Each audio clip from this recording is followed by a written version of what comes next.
The BayBoys is back with another one. The Bay is in the area. Hey, hey, hey. We're here. Are we live? Which team, by colors alone, is identifiable around the world? The autumn wind is a raider. Which team, by slogan, commitment to excellence? Pillaging just for fun. Just win, baby. He'll knock you round, All those things then upside down, are the Raiders. and laugh when he's conquered and won. When you have great coaches, then after you have great coaches, you get great players. You have a great organization, and you tell them one thing: just win.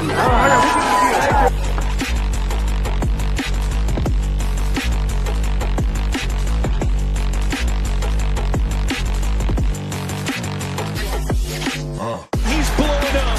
Raiders.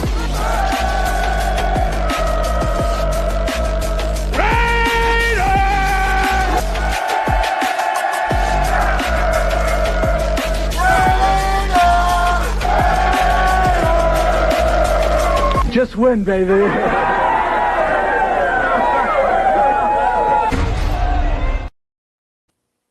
That's right. That's right. Just win, baby. You see it. You see it on the chest right here. Just win, baby. That's what we gonna start doing. We about to start winning. And you win in the off season. You don't show up and start winning. You win in the off season. It started already. We're on our way. Welcome to Bay Area Raider Talk. You with your boy Black, the quarterback, and you also with the good Raider as well. We are simulcasting at the same time on each channel, so make sure you go to both one and hit the like button, hit the subscribe Yo, button, and Venti, let's what up? get it going. Let's get it going. What's up, brother? How you feeling? We talking Raider news this week. How we doing today, Venti? Yeah, we are simul streaming today. For those who are for my channel tomorrow. Hopefully tomorrow we get back on. Actually, I think for the rest of the week it's going to be just you and I every time I stream because my wife and kid are not here, so it's a good time That's good. to build that bonding. So for the Get rest of the week, I'm gonna be on this channel. For the rest of the weekend till Tuesday, I'm gonna be on this channel alone. After Tuesday, then we'll be doing both my channel separate and this channel as well. So yeah, thanks for coming in. Yes, yes. We just gonna talk the stuff that we heard this week. We're gonna talk Raider news. Anything you guys want to talk about? We're gonna talk about some history stuff. I think we're gonna do a 10. We're gonna count down 10 players that you need to watch in camp. I did a segment earlier this week about five. Well, it was matter of fact, it was yesterday. 5 camp battles that you should not overlook. So we can talk about those things or whatever you guys want to talk about, but we definitely want to talk about the Raider news this week. Absolutely, absolutely. So what's on your mind? Let's see. Let's start off with. Oh, I'll tell you what's on my mind, but you can go first. Go ahead. Go ahead. I'm with it. Go ahead. There's plenty on my mind. Uh-huh. Go ahead. Let's get to it. What you thinking? No to Stefon Diggs, no to Tyrek Hill. Okay, all right, hold on then. Wait. You went where I thought you was gonna go. Hold on. Get out of here with your Justin Jefferson going to the Las Vegas Raiders would make me cry myself to sleep at night with rage. As CBS put out a potential trade where Justin Jefferson goes to the Raiders from the Minnesota Vikings for a first and third round pick after Justin Jefferson forces his way out of Minnesota over the next 2 months. There is some smoke around that because the quarterback situation in Minnesota is atrocious. Kyler Murray looked awful in OTAs, and then he blamed that he's just not getting enough reps because Kyler Murray has never seen a situation in his life where he couldn't find a way to evade accountability, even after throwing back-to-back interceptions to start his final day of OTAs.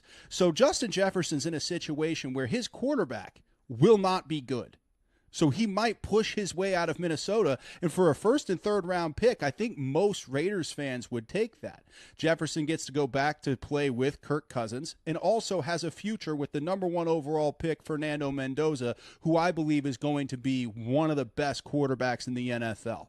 And if Justin Jefferson also believes in that, he could do a lot to develop Fernando Mendoza. So again, this from CBS would be an unmitigated disaster. However, there's a real path to it happening, and it's going to drive me insane if it does, because I still believe Justin Jefferson is the best wide receiver in the NFL.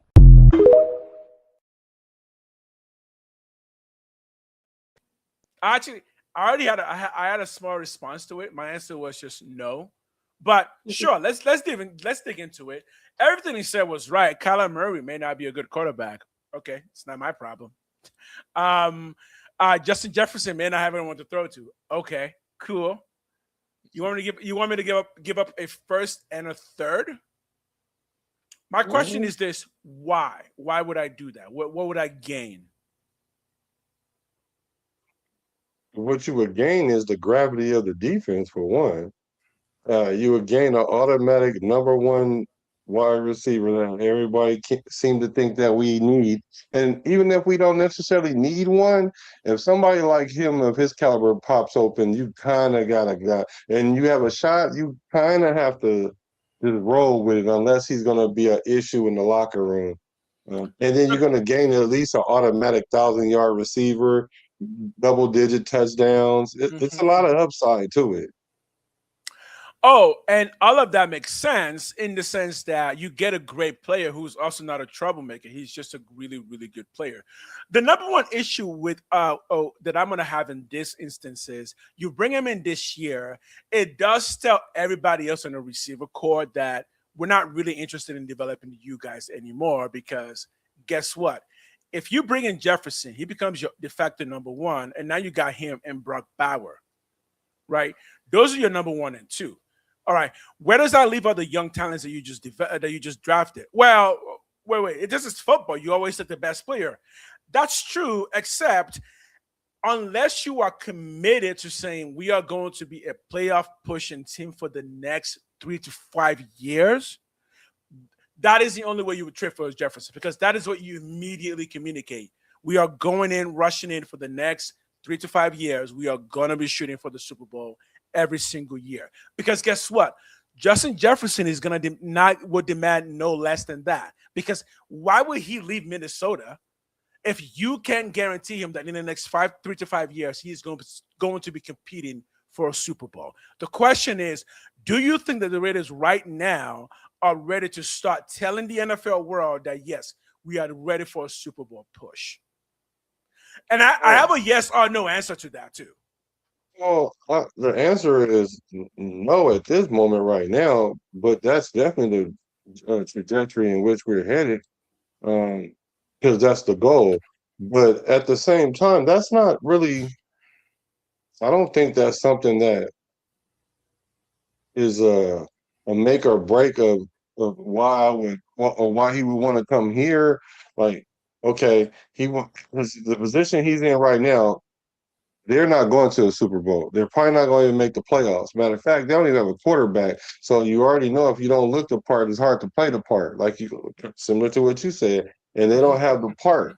So Justin Jefferson, he has a better chance with this regime than he would there.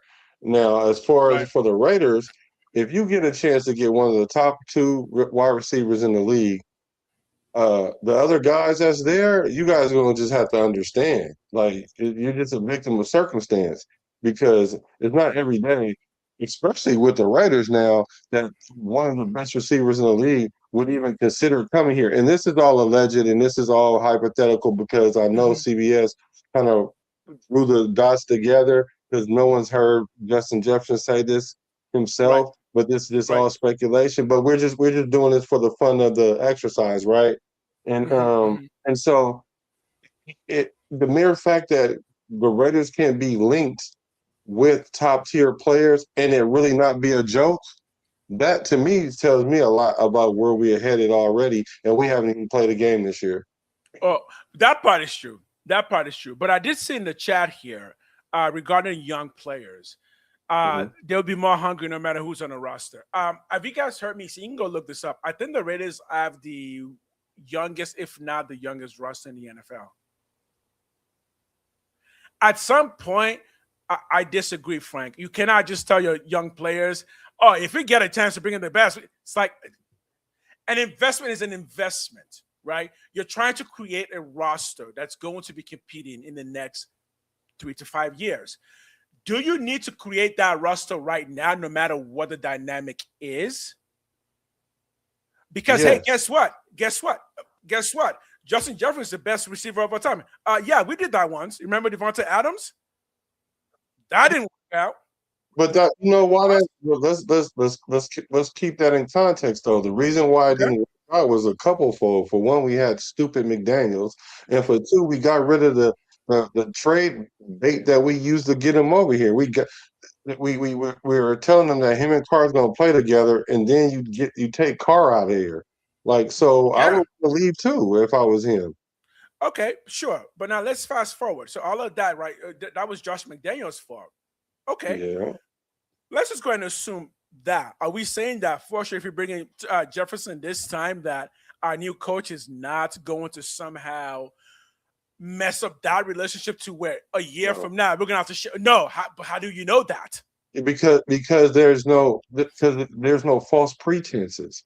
There's no attachment to or trade bait while we were telling him to come here, other than you're coming here to play with Kirk Cousins, a quarterback you already played with, and a coach that you're familiar with, and then you get a chance to play with the newest quarterback that's in the league, and you can help build the team as it is. Because it wasn't like Minnesota really was a Super Bowl contender. They were a playoff contender, but that window closed very quickly. Now, for me, I would Trey Tucker's on his last year of his contracts. He might not even be here next year. I mean, like our quarterback room isn't even like cemented yet. It's not even wet cement yet. So Naylor is a third. He was a third, not a third string, but a third option wide receiver. Besh, Dante Thornton. We don't even know what we have. So we don't really have a quarterback room. Now, if we brought in Justin Jefferson, we need to, at that point, then we need to create the room around him.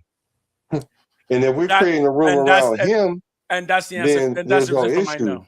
And that's the reason for my no. That's why I'm saying no. I don't want to create a room around Justin Jefferson. I want to create a Well, room we're around creating it Brock around Bauer. now. I want to create a room around Brock Bauer. I want to create a room around Trey Tucker. I want to create a room around Malik Benson. I want to create a room around the young players that you invested in. If you go and get the best wide receiver, you do so with the hope that you will win. But here, guess what? You're all new coaches, all of you. Rob Leonard is new, Clint Kubiak is new, and you want to bring a potential Hall of Famer wide receiver into all of that. Me being an organization, my answer is no. Guess what? We've done it before. It didn't work. We did it with Randy Moss. Yeah, Randy Moss had a bad attitude. And how many years ago was that? So that means we don't do it again? That means we don't do it again because Randy Moss had a bad attitude and he didn't have no quarterback. That's the reason why he was out there pouting. It's always someone but we have a quarterback. That's not even the situation we're in right now. Again, it's always some reason. That's what I'm saying. When he goes bad, there's always a reason he went bad. But let's look at the facts that we got here. Sure, Randy Moss, that had an excuse. Antonio Brown, that also had an excuse. And Devontae Adams, that also had an excuse. Well, give me one time when we went in and got a big wide receiver that actually worked out with no excuses. Michael Crabtree. Michael Crabtree worked out for like half a season. What are you talking about? No, he didn't work out for half a season. He worked out for a couple seasons, and he was winning hella games for us. And the reason why we got rid of him was because Gruden. Because it wasn't because of him. Gruden came in and got rid of him. Again. It's like he got rid of Khalil Mack. Exactly. Again, so that was the franchise doing that. Exactly. There's always a reason.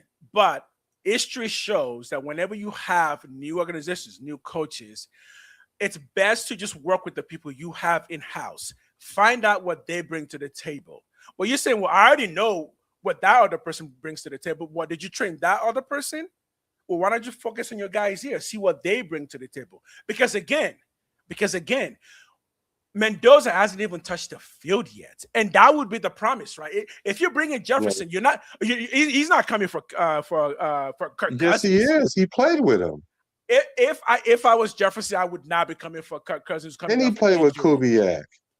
I would come here for more of that than Mendoza. Mendoza would be like the icing on the cake. Right. But the main course is either unproven or coming from injury. Who's coming from injury? Kirk Cousins. Kirk Cousins is coming from injury. He's 2 years removed from his Achilles. How old is Kirk Cousins?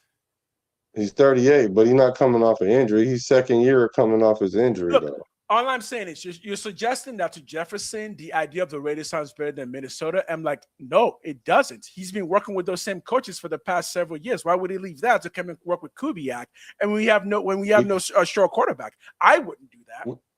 I bet you both our quarterbacks is better than those two quarterbacks they got. Sure. Even we can even put AOC in there and say AOC our quarterback room is much better than their quarterback room for sure. Even if we took Kirk Cousins out of it, Mendoza and AOC, that would be better than what they got going on over there. And all of that sounds great as a fan. All of that sounds great. No, as a player, as an organization for the Raiders, it doesn't make sense. It messes up your messaging. The messaging, we don't have no messaging in the quarterback. Yes, in the wide receiver room. No. Malik, for one, Malik Benson, right? So we're relying on a 6th round, 5th round wide receiver. Then we were relying on 2 wide receivers that we got last year draft, but we don't know what they got. Then we relying on a third option wide receiver and Trey Tucker, which is probably in any other room he would be the second best wide receiver, or at best. I mean, because his best season is only 700 yards. I mean, that's not wowing the quarterback room. The wide receiver room.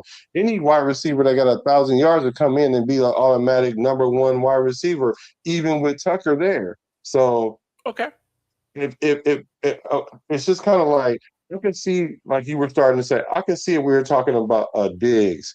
I would say absolutely not. I can see if he was talking about an Ayuk, absolutely not. I can see if he was talking about Tyrek Hill, absolutely not. I can see if a lot of those guys, absolutely not. But we're talking about a unicorn of a situation. Like you got to make exceptions to the rule, and this is Red and I just said it. Red and I just said it. We don't need Jefferson. We have BayBoys, but Jefferson would be cherry on the ice. I don't want cherry on top yet. I don't know what the main meal is. Our best receiver can't be the tight end. You guys, I hope you guys understand that. Your best receiver cannot be the tight end. No. Your best receiver can have the most yards and the most touchdowns. Your tight end can be that. Yeah, but he can't be your best receiver. Well, he doesn't need to be your best receiver. He just needs to be the best. He is our best receiver. He just needs to be the best person in the field. No, we don't need him. See, the thing about it, having a tight end is being the best receiver on the field. That's how you get your tight end hurt. Because for one, if you don't have focus on the boundaries from a wide receiver, and all they gotta do is focus on the middle of the field of this guy primarily, then that's the issue, because he's gonna get hurt. Because he's gonna have 2 or 3 people around him at all time. Yeah, he's gonna make some catches. Yeah, he's gonna get his yards, but they're gonna hurt him because of he's the main focus. So you want to fix that issue by, one, giving up your 1st and 3rd next year and paying Jefferson $40 million per year just to make. I don't know about $40 million a year, but I don't have a problem giving up a 1st and a 3rd, because let's say, for example, we play this year and we realize we need a wide receiver.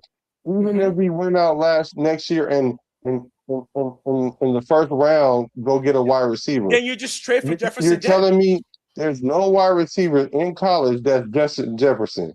So essentially, the only thing we're giving up is a 3rd round, because we were going to go out and get a wide receiver anyway. So the only thing we're really giving up is a third round. And to me, I would take that every day and twice on Sundays I would and on not take. Mondays and So on Thursdays. and I wouldn't take it on Saturdays. I just wouldn't take it.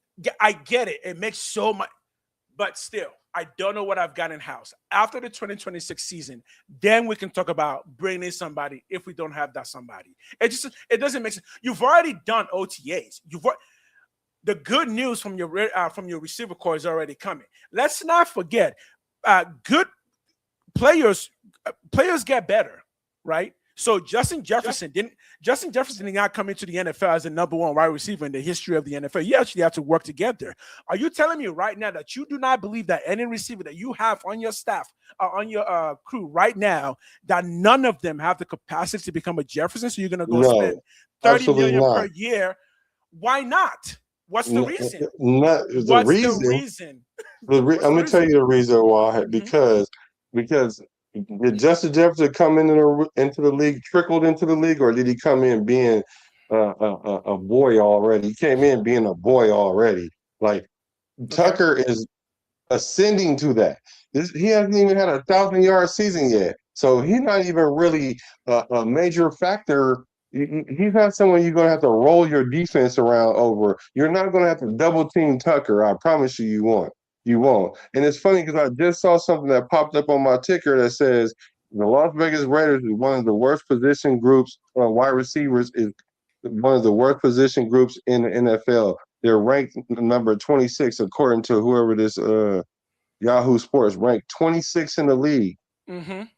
Right? So you telling me that we are so bougie at 26 in the league that we want to see what we have so we can try to elevate from there. And if we add Justin Jefferson, that automatically will move us up 10 spots just by having Justin Jefferson. Because it'll be so hard to game plan for Bowers and Jeffersons. You can't double team neither one of them guys. You don't need to. Again, there are no persons in the NFL that just by them existing automatically makes a team Super Bowl ready. You have to work on those things. Why would I not take Jefferson? Again, I don't know what I've got anywhere.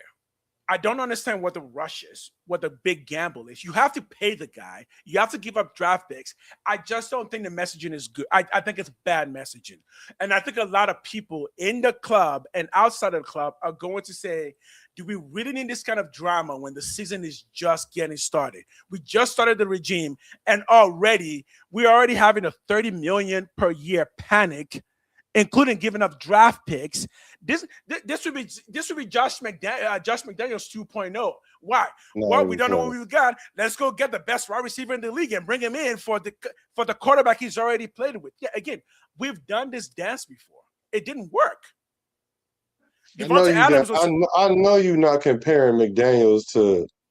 No, I'm comparing. I'm comparing Justin Jefferson to Devontae Adams and Kirk Cousins to Derek Carr. Guess what? No. They're both equal.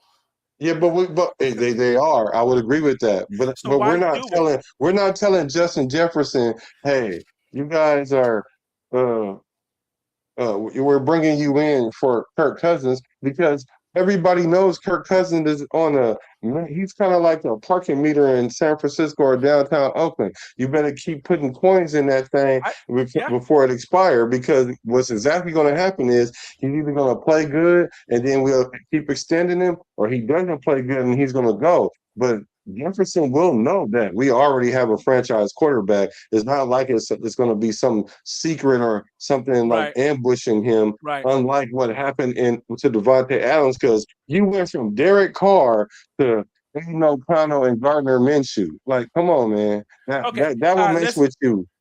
Let's do some hellos real quick. Silver and Black Lounge. What up, Loose Skunk 5? What up? Here's what my thought on that is. Again, my song is kind of generally the same. We've got a good. We believe the general manager is good, right? We believe it. This is our Davis own words, right? We believe the general manager is good. We've got a good one. We've got a good head coach. We've got a good coaching staff. We got some good players in place. Guess what I say? Cool, we're going the right direction. Let's not F it up by panicking and trying to bring in the number one wide receiver in the league. I just don't think we need that. I think we can patiently continue to build this thing that we've been doing for a bit of time. And I think in the next 2 to 3 years, then we'll be having a conversation of who do we bring in to get us to the Super Bowl? Because again, if you're bringing Jefferson, is it going to get you to the Super Bowl? Then why would you bring him in if he's not going to get you to the Super Bowl? Guess what? We won 4 games last year. No, he's a piece that's going to get us to the Super Bowl. There's not one player that's going to get us to the Super Bowl. Bringing in Mendoza is not going to be what brings us to the Super Bowl. What's going to bring us to the Super Bowl if we can collectively get a roster of 53 players or however many to 52, 53 players that's all in on the same agenda. And if we can go get a player of the likes of Justin Jefferson, this is like I'm saying, any other player, I would agree with you, right? Right. Any other player, I would agree with you, right? Any like mid-level wide receiver or whatever, I would agree with you. But this is one of them situations like if you have like a rocky relationship, but you're trying to see where it go. But then Beyonce or Rihanna want to give you their number and they thinking and they want to date you, bro. You gotta make an exception to the rule, man. You might have to break up what you got going on. And that's what I'm married. My stuff ain't breaking up no day. Not for no. No. But that's because you have a solid marriage. No, we don't have a solid but here's wide my receiver point. room. But our wide receiver room is not even right. It's ranked near the bottom of the league, and you can see why because we don't have a wide receiver. I get it, but that is my point. You've already started this program where at OTS players didn't even have the shield on their helmet. You already made them go through all of that. You earn your shield. And the season's about to start, and then you go and get Jefferson. What, he doesn't have to earn his shield? He just gets a pass because it's Justin Jefferson? No, because we know what he does. I don't care what he does. And plus, earning a shield was just a mind thing that coaches do. Like it's a thing. They were going to have their shields by preseason regardless. But you can't ruin your messaging. It just reeks of panic. The Raiders is not the best at messaging. I don't think that's what we lead with. But what do you think about this though? Rice, Antonio Brown, Devonta Adams, Javon Walker. Dude, we've tried this all before. But that don't hurt. That didn't hurt nothing though. What did that hurt? It didn't help. No, it didn't help. So we gambled on somebody that didn't help. Okay, cool. Because a lot of it was a character like Antonio Brown. He didn't even make it to preseason. So I don't know why we're using him, but we could use him though because that's a character issue. Jefferson doesn't have character issues that we know of. But here's my question though. Well, how do you feel about this? Frank White makes a very good point, man. If we don't get Jefferson, someone in the division will. So imagine if he went to Kansas City. He won't. What you mean no? Why wouldn't he go play with Mahomes? If he goes to Kansas City, let him have him. Who else would just beat down? They already have everybody. They already have, at some point, they just have too many names that it's just going to be easier to skim against them because their problem is going to be, how do you skim all these people that you have? Yeah, let them load up.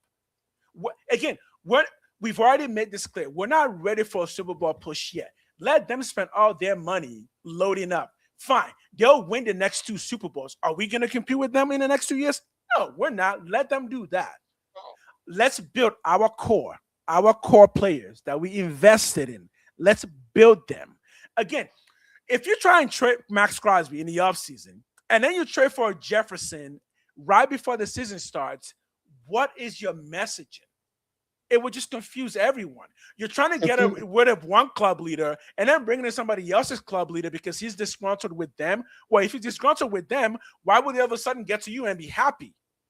Why would he show up on day one and he's like, oh, I'm ready to go? Okay.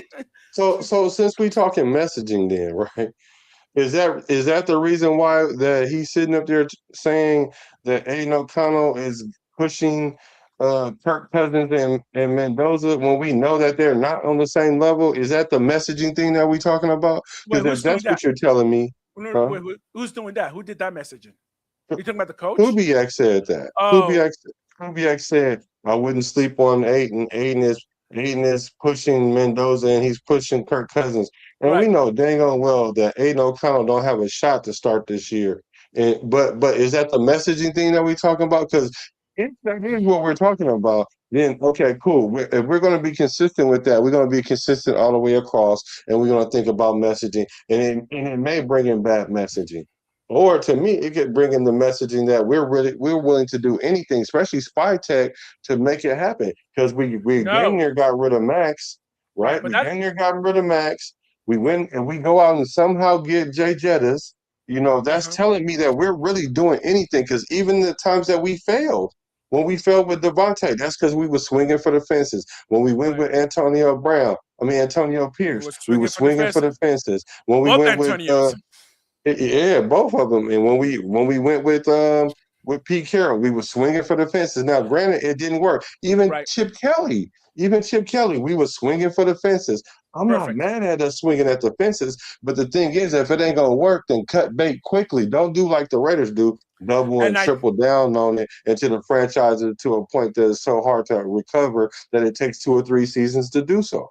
okay, but here's what I think. I think John Spytek has made it pretty clear that his messaging is not swinging for the fences. That right now his messaging is we need to build the core player base in here that people want to come and watch here because we need some breakout stars. And I think that's where the Raiders are now. If you bring in Justin Jefferson, you will stunt somebody else's growth. Now, does that matter ultimately? Nope, because it's their fault, whatever. I get that.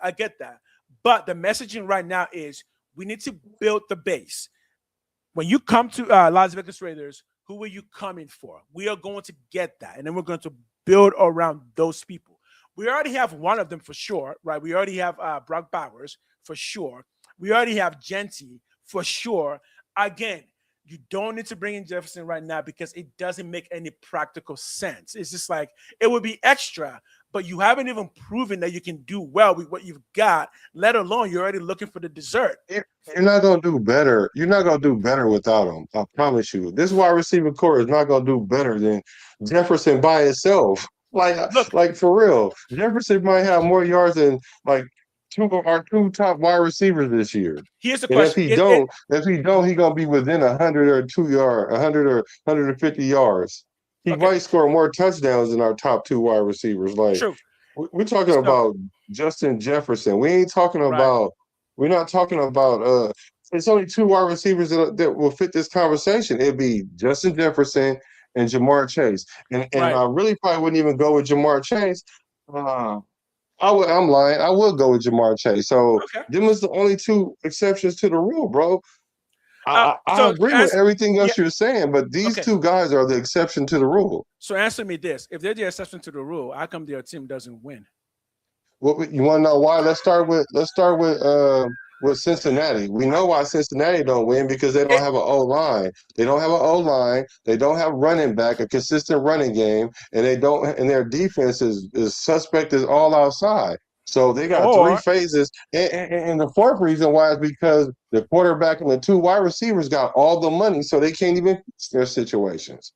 okay, Now, go the ahead. teams that win are teams who build. And then once they've built, you'll see them make that splash play, right? Look at the Rams. They do it every year.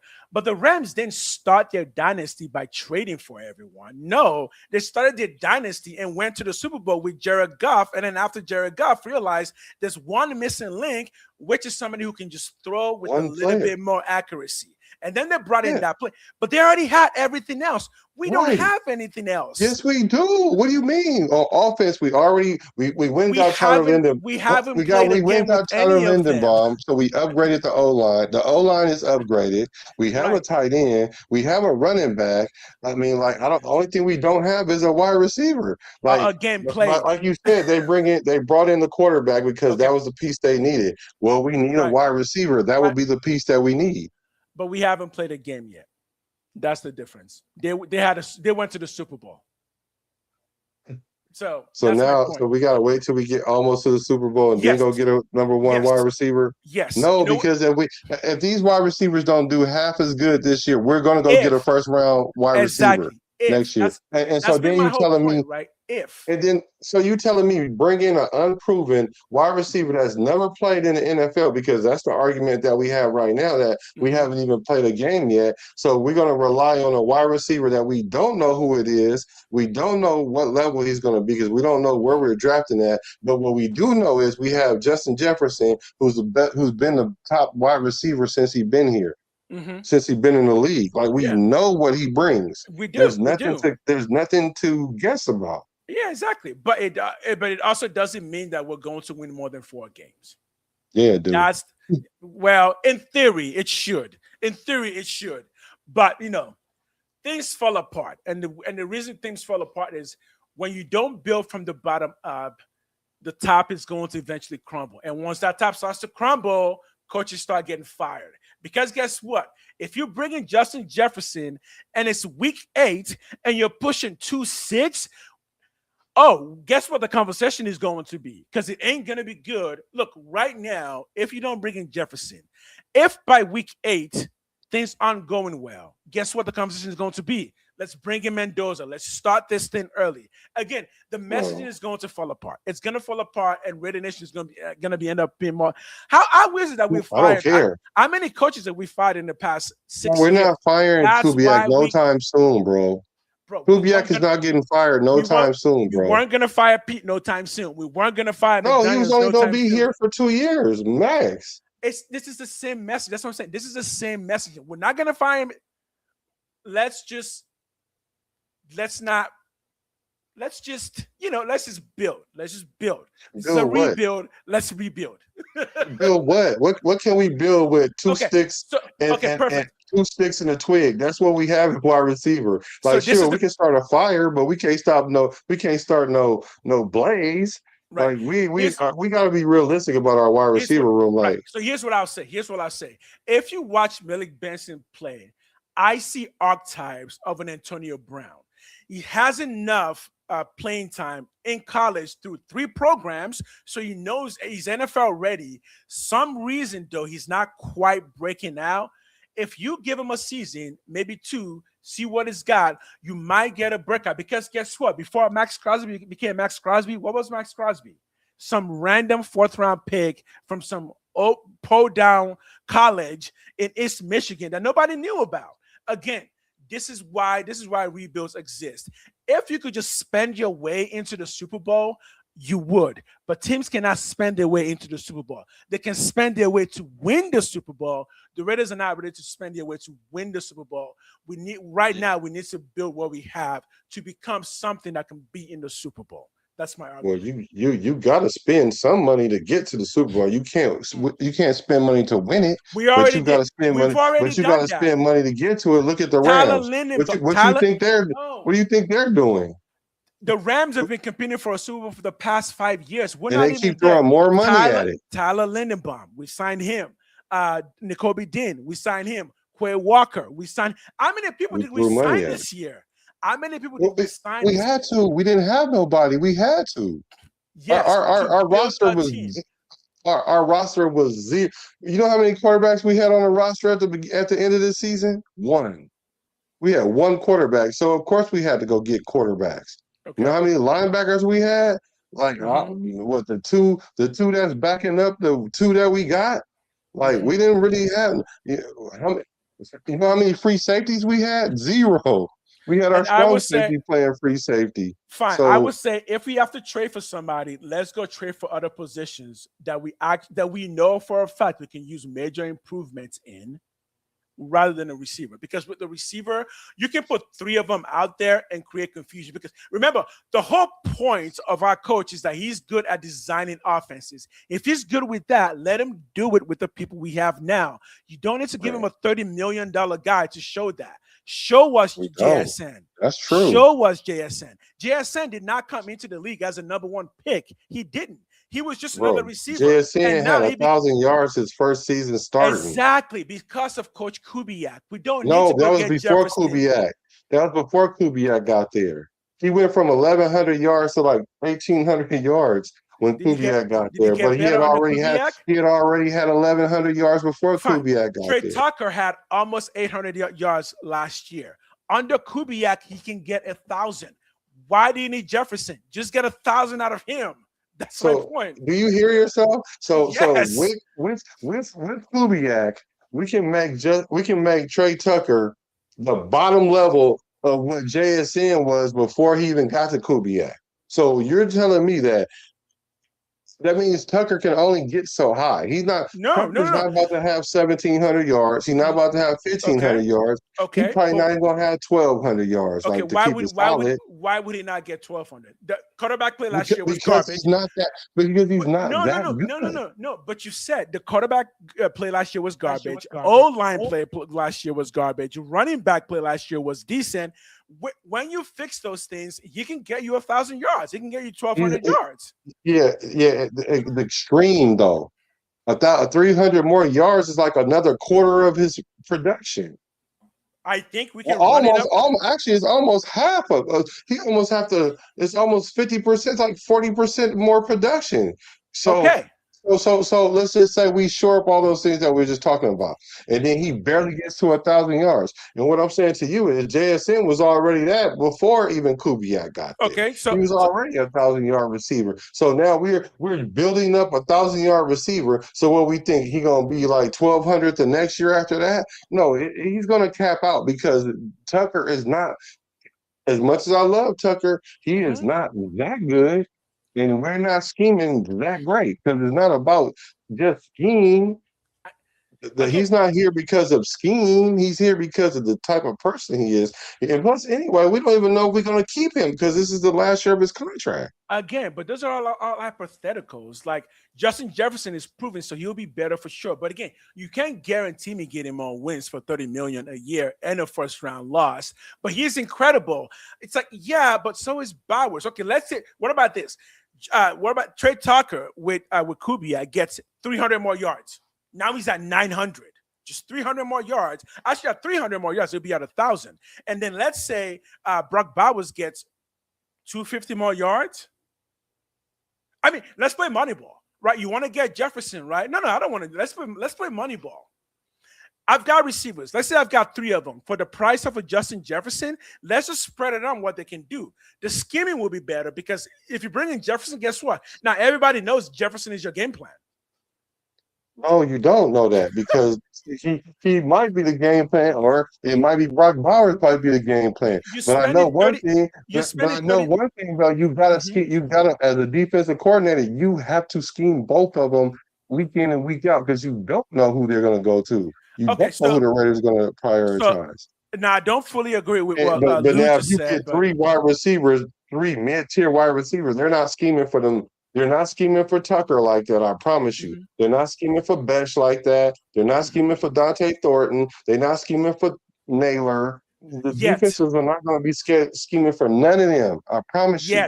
They're going to be scheming for Brock Bowers, and that's going to be too much because eventually he's going to get hurt if they keep doing that. So we have to get somebody on the wide receiver to take the pressure off of Bowers. Okay, so here's my answer to that. You're right. They're not scheming for them. They're not scheming for them yet. The whole point of bringing in a Kubiak is to show that you need to scheme for these guys now because Kubiak knows how to scheme for them. That's the whole point. If you bring in a Kubiak and then say, "Oh, dude, he cannot fix his wide receiver room. Let's go get somebody." No, the whole point is this: let them scheme for what Kubiak is going to do. And Lou just said it right. And he said Tim Brown was homegrown. Do it the right way. Again, there is no right way. If you're trying to beat the Raiders, there are some things that you do have to do, and that is you gotta build from the inside out, not from the outside in. Because outside in means you're gonna give them way too much money, way too much capital for a whole. Who's doing that? Who's doing that? Name a team that's doing that. Team that's doing I'm talking about a team that's winning Super Bowls. Who they're scheming? Like building from the inside out, not the outside in. Absolutely. Because the Chiefs bring in people every year. What do you mean? The Chiefs bring somebody in every year. But the core of the Chiefs are the Chiefs. Patrick Mahomes, he's a chief. Patrick Mahomes is a chief. We're talking Travis about Kelce, 2 players. he's a chief. We talking about Got two players, but let's talk Chris, about their defense. They're not Chris building their Jones. defense from the Chris, inside out. They're not. They bring in a different receiver every year. Like they don't. They're not bringing somebody that they drafted and then making him their prioritized wide receiver. They're not okay, doing but that. are They're they not even spend? doing that with their running backs. They just got a running back from where?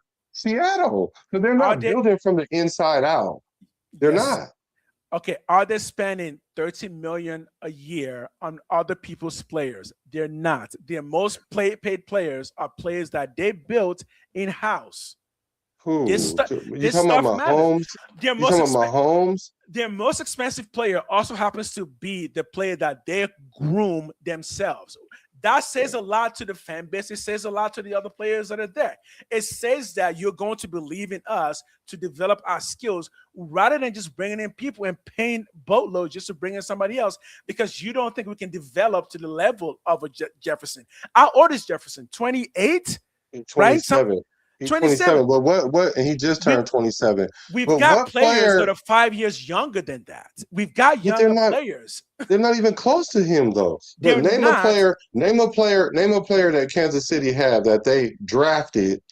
Talking about Mahomes, the quarterback, because all the teams go draft a quarterback. We're talking Uh, about their whole team because you said we're going to build the team from the inside out. So name a player, and Kelsey been there hella long. So let's not even use him. Name uh, another player outside of them two players that they've drafted since they've had them two players.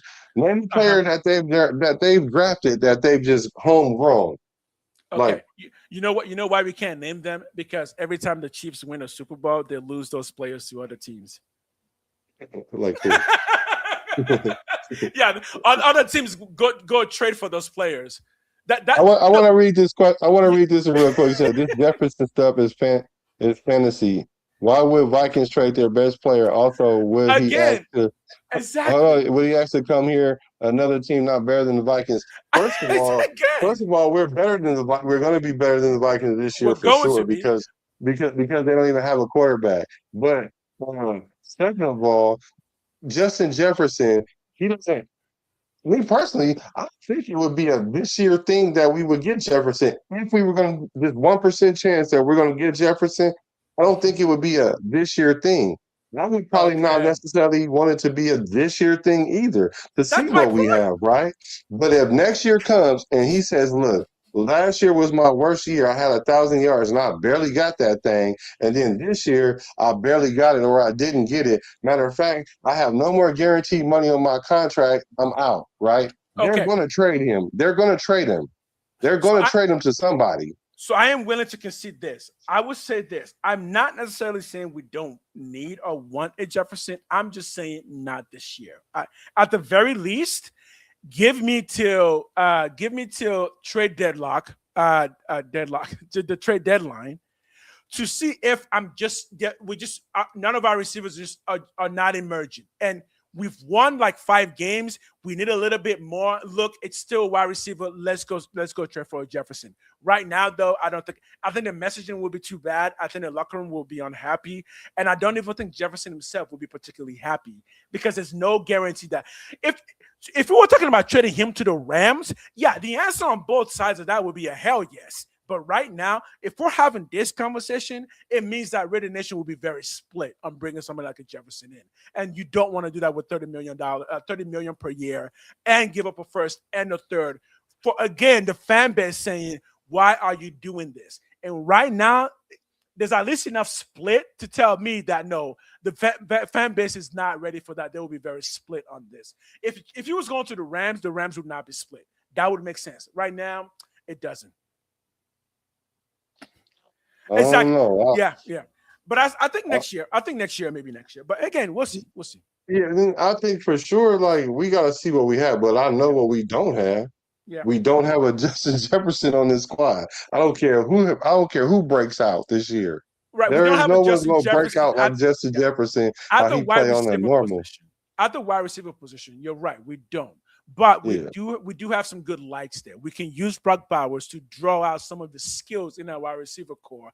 Because again, this all comes down to scheming, guys. And this is the excitement. It's not just that Brock Bowers is the best tight end in the league. It's that Brock Bowers' particular type of skill set does scheme really well with having receivers around him, because Brock Bowers can pretty much do everything except be an X receiver, right? Again, Jefferson will just add another level that I just don't know if it's necessary, man. We have the pieces in place. We've got them. We've got speed. We got guys who can catch. We got guys who can possession receive. We got guys who can go deep. Justin Jeffersons are developed. They don't just drop out of a tree. They're developed. I'm just saying, let's develop our own Justin Jefferson. If he want to leave Minnesota, that'll be him dropping out the tree. I promise you. If he want to leave Minnesota and play with Kirk Cousins and Kubiak, and he feeling what the Raiders doing, and he want to wear that silver and black because most players want to wear that silver and black, then he will fall out of a tree. I got that. Right? And here's what I say. And why we gonna look a gift horse in the mouth? Why we gonna do that? Like, that's a gift for us. Just like the Max Crosby thing. When was the last time something great like that happened? Usually we're at the bottom, at the tail end of the stick when something like that happened. This time, not only did we get the players that we went out and got a free agency, we actually got our best player on defense back too. Like that never happens. So if Justin Jefferson being willing to come to the Raiders, I think that could be nothing but a good thing to me. If it's like he just wants to come to the Raiders, that's just his dream. Oh yeah, then bring him on. I have no issues with that. But at that point, the messaging will be different. If Jefferson's just like, yo, no, I want to play for the fucking Raiders. I'm a Raider. Oh yeah, that's a completely different messaging. Yeah. Okay. I see what you're saying. Yeah, exactly. Like we're just talking speculation. Yo, if you actually want to come to the black hole, brother, right? You're gonna have the best fan base in the world. I guarantee you that. But right now, I don't think he wants to. I think there's just a lot of people making noise around him. Oh yeah, we know it's just noise because it's that time of year, and somebody just took a dot from way over here and a dot from way over there, and then just drew a line, to it, and it was a straight line. So everybody was like, "Well, ain't nothing else to talk about." So we're going to talk about Justin Jefferson. So someone's sitting up there going, "Minnesota's really cold. Las Vegas is good weather. Let's connect the dot. He might like that." Yeah, he might exactly. Right. Because even so much that because normally if something sounds so egregious, I wouldn't even touch it, right?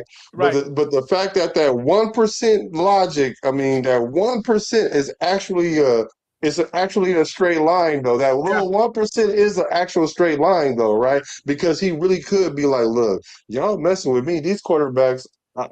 Y'all messing up my money because I'm at the end of my contract. I really want to get another big contract because I'm 27, right? I'm trying to break the bank on this contract, but y'all giving me a quarterback that's going to give me another 1,000 yards when I'm a 13, 14, 100 yard or more.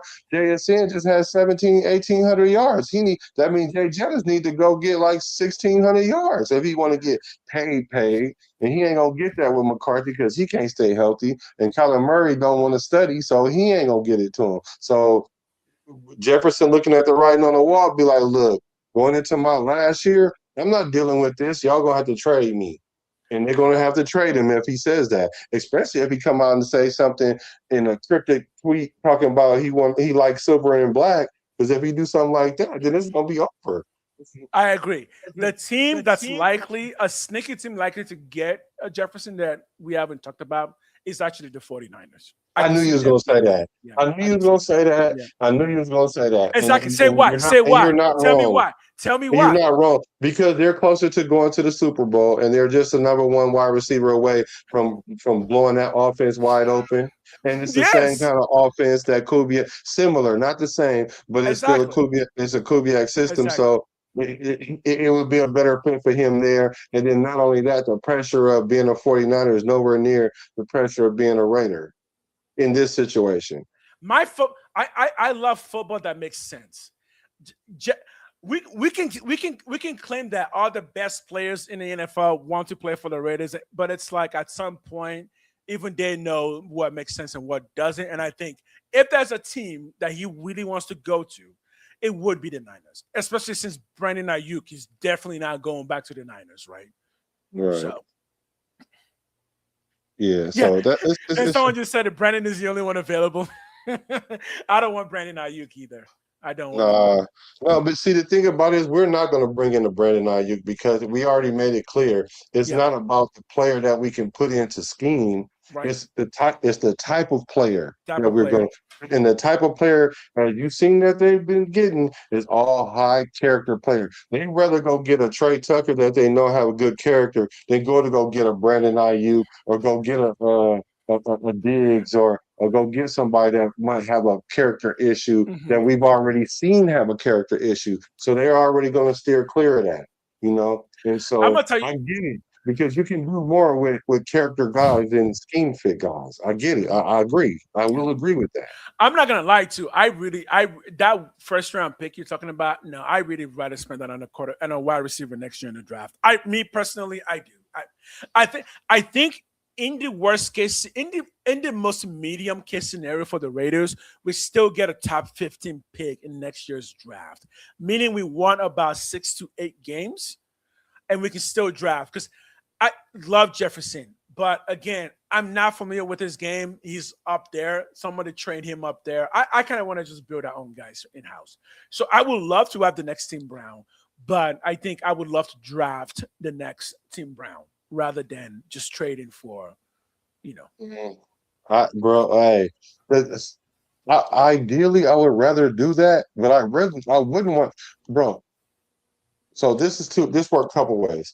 If we go get a wide receiver in the first round and we have other areas that we need to address, I'm going to be pissed because I'm going to be like the wide receiver is probably the last position we need to fill out, especially with a number one receiver because they're going to a first round wide receiver because they're going to be diva-ish. I promise you. Those Mhm. first round wide receivers are diva-ish unless you Mhm. just get this super humble guy. And the thing about Tim Brown was he found Jesus Christ while he was after when he came to the Raiders. So he became that humble guy, and that's why we learned to love Tim Brown because he wasn't above the shield. Although Mm. we knew he was the best player that we had for many Yeah. many years. And I don't think that these new receivers are even like that because the culture is not even like that no more. Because even the culture says it's about me, me, me, me, me. And Justin Jefferson has a little bit of that. Because I have a problem with a player wearing gang of diamonds and teeth busted out and diamond earrings and all that. Because I'm like, if I'm on defense and I see that, I'm trying to bust his head open every time. I mean, I'm trying to Mm. hurt him every time just because you're a prima donna. You ain't out here to play football. You think it's a fashion show? Right. But Right. Right. Right. Right. he's so great at what he's doing. You gotta be great if that's what you're gonna do, right? Mm. And all I'm saying that to say is the dynamic of wide receivers or just players in general is different than Tim Brown going to go get a humble guy in the first round. We're not going to do that. Now you might can find that in the Malik Benson, Right. right? Somebody Right. that's going to come from out the ashes and then rise to be a fiery phoenix, then you might could get that. But Right. that's a long stretch. So Mm-hmm. I get why we wouldn't want to necessarily do that. Of course, we would rather get it from the inside. But the way we're building this team is we are looking for the future and we got future pieces, but we Mm-hmm. also got some pieces right now because we're trying to win some games right now too. We're not trying to Right. just be losers. Not 4 wins next year. Right. There's no way I see us winning 4 games next year, and that's it. There's no way I see that. No I way think I see it. I think last year we definitively knew that the biggest issue was O-line. That was clear on No. the offense, Oh, right? Last year, you talking about after last the year. season was over No, just or at the last year beginning in of the season? general. Last year, from the beginning to end, the biggest issue was always O-line.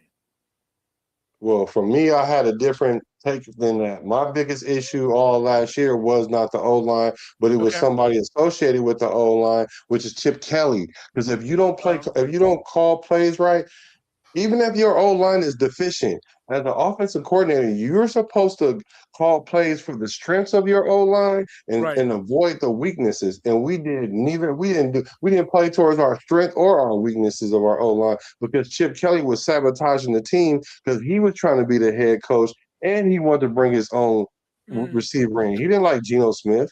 Like he didn't want Geno Smith as his quarterback. Right. So Right. that's Right. what Right. was an issue right there. But for your argument though, outside of that, it was the O line. Yes, I'll go with And that. Let's and roll I with it. think this year, John Spytek and company did fix our biggest issues, which is we needed a good coaching staff, somebody who was young, a tactician, and ready to go big. We got that, and then he went ahead and just fixed the number one thing that we all knew was the O line. I think with those two improvements, I think other parts can fall into place rather than going out. And I mean, look, I'm not against the argument of let's just fix it by just buying it. Yeah, I get it, but right now, no, money's scarce. Money's scarce. We fixed the quarterback position first, and then we fixed the safety position first. Then we started dealing with the O line. So those are the two major things that we needed to take care of was our safety position and our quarterback position. And then we addressed the O line. And we only got one player. Yeah, Because we got a free agent and we got one player in the draft from the O line. Yeah. So really, and now we got two players in free agency because we got Burford and Linderbaum. And Linderbaum was like getting a player and a half or two players. Right. So we did address those things, and I think Spike Tech did an awesome job of taking care of multiple positions. Are all the holes done? No, but we had like about 15 holes in this boat. We was Swiss cheese up in this thing. So at least we plugged some of them up, and we're not sinking as fast. A couple of our people could put our hands in a boat. We might got a little leak, but I hope it's not a big leak. And if it is a big leak, then we can handle that next year in the off season because we know where the big leaks are on our team. Exactly. Yeah. And again, like I look, if Jefferson wants to come to the Raiders, bring him to the Raiders. But I do think there is very good logic and sense in saying, let's just wait at the very least to have the season. It's not like we got a bunch of scrubs as receivers. They are in the 1% of in the world when it comes to football. This guys did get drafted. You know what I'm saying? So it's not like Malik Benson could not in any case be anywhere near as good as Jefferson. No, there's a pathway. There's a pathway. Jack Bash can become a good 800-yard possessive receiver. That is possible based on what he's capable of. Dante Thornton could be a good 5 touchdown a year deep threat and could potentially become even better if it puts on a little bit of weight. Just because Jefferson has already done all of that work and become who he is, doesn't mean the people that we have in-house can't do the same. And at some point, the messaging you tell your team could potentially cause more harm than good. And right now, the people that did not make the team any better last year are already off the team. Everybody right now that we have did not materially hurt the team last year. So now we can kind of put those things in place. So okay. So Lou says Jefferson, if it takes a huge cut and shuts his golden grill, that won't happen. That won't happen. Y'all know how that won't happen. Amber said Jefferson is my favorite receiver. I'm not against him. I just don't see him going to be a Raider. I don't see it either though. But like I said, is that 1%? Is that 1%? That 1%? That 1%. So let's talk about. So here's what I say about that 1%. Yo, put in the donations, guys. Get in those donations, right? You guys can be the 1% of this channel. Get in those extra donations because we gotta grow this thing. We gotta grow out here. So you ain't lying. I need money to get a Jefferson. I don't have Jefferson money. At all. Give me some Jefferson money, okay? Let me get some Jefferson money. Help donate by hitting that like button. We can donate to the team right now by hitting that like button. Please. And if you guys have any topics that you guys want us to address, put a queue for question, and so that way we can see it in the chat, and then we'll address it. Because here's the thing. I can talk a Raider. I can talk a Raider for 24 hours nonstop. I will just keep talking and talking. So if you want me to answer something specific, you better get in there because we're gonna end at 9:30-ish. I will not stop talking till 9:30. So you better get your questions. We'll be talking Justin Jefferson for 2 hours because we already talked an hour about him. But I do want to talk about the camp. because that's what's coming up in a few weeks here. And we want to talk about 10 players that you think that we should really watch Yo, from the camp. real So quick, what are your thoughts? for those who follow my channel specifically, camp is going to be crazy for us because I'm going to do videos for every single player that's getting buzzed, like in-depth breakdowns, their feet work, their hand work, their speed, their everything. I'm going to break them down so much, you're going to think I'm a surgeon. Anyways, I cannot give, if I give you top 10 right now, if I straight up just give you like top 10, you're going to forget a couple of them. Well, So, no, we'll just start with a name or two. perfect. Let me give you, let me say Lucky Tassi. Okay. He's 22 years old, and I feel like he's not quite ready, not this year. But we need a nose tackle. We only have one other person who's got the size to be nose tackle, and he's a little bit small, and that's Brandon Cleveland. So Lucky Tassi, it's a bit premature because I feel like he's still too young, still not there yet at 370 something. He still needs one more year to slim down. But let me know your thoughts on that. I'm going Lucky Tassi as like number 10. I think Tassi is good. The thing about him is he's still like a project. Yeah. So being that he's a Yeah. project, I don't think they're gonna get rid of him. But as far as watching him to see what his growth is, that's going to be interesting to see because we know that if he does hit, it's going to be troubles because Exactly. now it's going to look like Spytek was a genius. We held off on the D tackle, and he kind of was like, "We got some players in here that we want to see." Because similar to the wide receiver group, like you guys are saying, I can see that the wide receiver group is limited, but our D tackle we don't know because Tassi, he played some. I mean, we don't know what he got yet. JJ Pagias, he played fairly decent. Well, what's our other guy that Tonka Hemingway? These guys had 4 sacks in limited time. So we like, wait a minute now, hold on, wait a minute. We don't need you to do everything, but if you could do that thing again like you did, do that thing again when we put you in. And then we'll take you out, put the other dude in. Hey, you do that thing you do now. And then Tassi, we need another one of them. So can you go do the thing that we know you can do? And then we can kind of have that by committee. And then we can homegrown that until somebody rises to the top, like Cream, right? So I'm with you on that. I can see that as number 10, and I would agree with you at number 10. Give me a quick second. Apparently, we signed somebody named Bonito Jones. Who is that? Oh yeah. He's a D tackle. 6'1", Benito but Jones. 335. Wow, yeah, that's a nose. That's a nose. Oh, but he got 3 sacks. Oh, 3.5 sacks. Okay, that's a nose. That's definitely a nose from Dolphins. It looks like. Yeah. So we gotta see what he brings to the table. I may have to look. Yeah, actually, this is interesting because at 335, you don't usually get 3.5 sacks. That's good. That's really good. Okay. Yeah. Someone just put that in chat. I didn't even know I didn't know when we signed him because he's not showing up on the official Raider team list yet. Right? I don't see him. Yeah, he's not showing up yet. Okay. So that gives us around 3 nose tackles size-wise. Brandon Cleveland, we drafted him in the 6th, I believe. He's also 325, so that's good size for a nose. So that means now we've got 2 for sure nose tackle size players. Yeah, there's something. Yeah, he's on the active roster though. He is. Yeah. So that's my number 1 to watch on camp. Yeah. So here's a question. She said, Amber says, "Will AOC be QB too?" I'm gonna let you go first because I don't want to. No. Because I'm anti AOC according to the stats. Let me put it this way, Amber. Love you, man. Thanks for coming in. No. No. Look. There's a very good chance AOC might get traded, by the way. I'm so sorry. Yo, there really is. There's a good chance he might get traded.